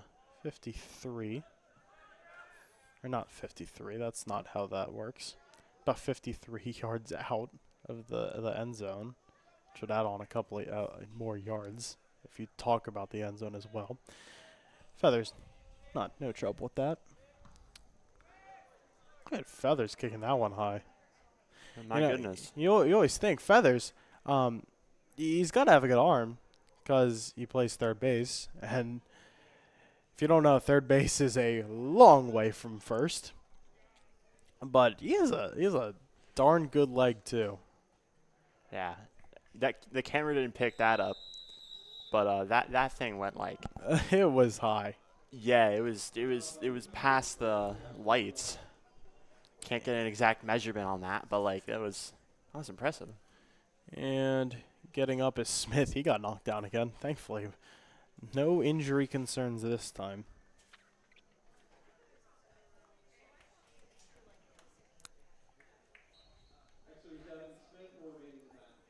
In our next game, it'll be against Fleetwood, the girls, and in that one, it'll be youth night. So that'll be fun.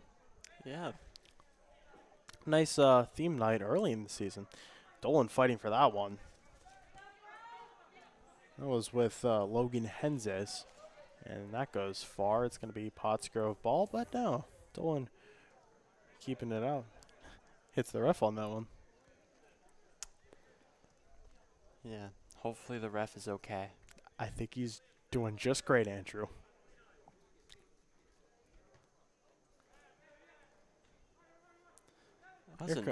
Here comes Noel. Noel up front. Who's going to get to it first? It's the goalkeeper. Yeah. Props to Pottsgrove's goalkeeper. Yeah, Engelman right in front of it. Engelman came out just at the right second to take control and make sure that wasn't going in. Just to comment on something, I thought I saw an Exeter player like do a header there a few moments ago, just in the middle of the pitch. Kind of an unorthodox move there, but I guess there was a reason behind it. They called that out of bounds on Jones. Yeah, that didn't really look like it was out of bounds, that but graced being out of bounds. Like it just like yeah, absolutely. Hey, I don't have the angle on it. Unless it's an egregious call, I'm never gonna give crap to the referees. They do a great job. They do work. They do work and take crap from people that not a lot of people would. So, big respect to them. definitely a hard life for some of them. Absolutely. But I do think, here comes Hartman on the left side. He's tripped up, and it's going to be Pottsgrove ball.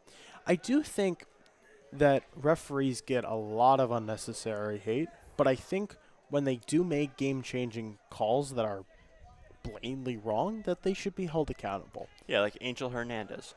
Angel's gone now, though. Oh, that's good news. That's good news. Angel's gone from the MLB. Here's Peterson, and he's one of the quickest guys on this pitch, if not the quickest. Smith giving it out to Karras, and Karras has got a nice shot on goal, but he spikes it into the ground. Coming in is Dolan, and it's left. You know, the MLB, you know, they're trying to introduce these like AI computerized referees and umpires. We're going to take a little bit of a break for a injury, and we will be right back.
Fans, we're rolling. We have a couple of connectivity issues, so the video may be a little choppy. Hopefully our audio is coming through all right. 23 minutes left in this one.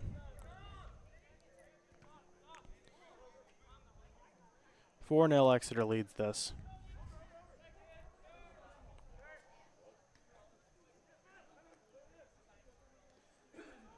Hartman sending it over to Dolan. Dolan looking for his first goal today. Hartman looking for a hat trick, but now they're going to get it to the back of the net.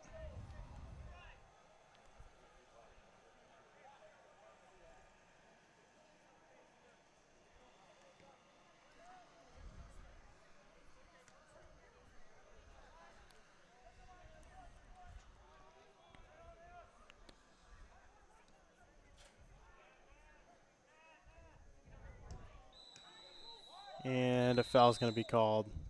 Yeah, that was kind of a rough tackle there. Clock stopped by the official after a tripping foul by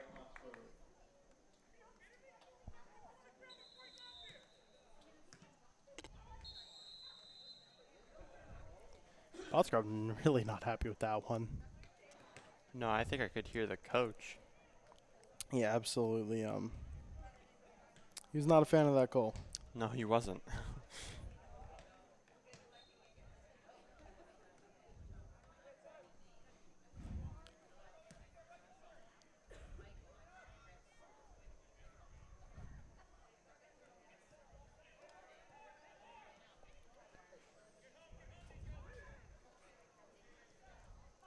Here comes Chase Knoll, sending it inside. Scores!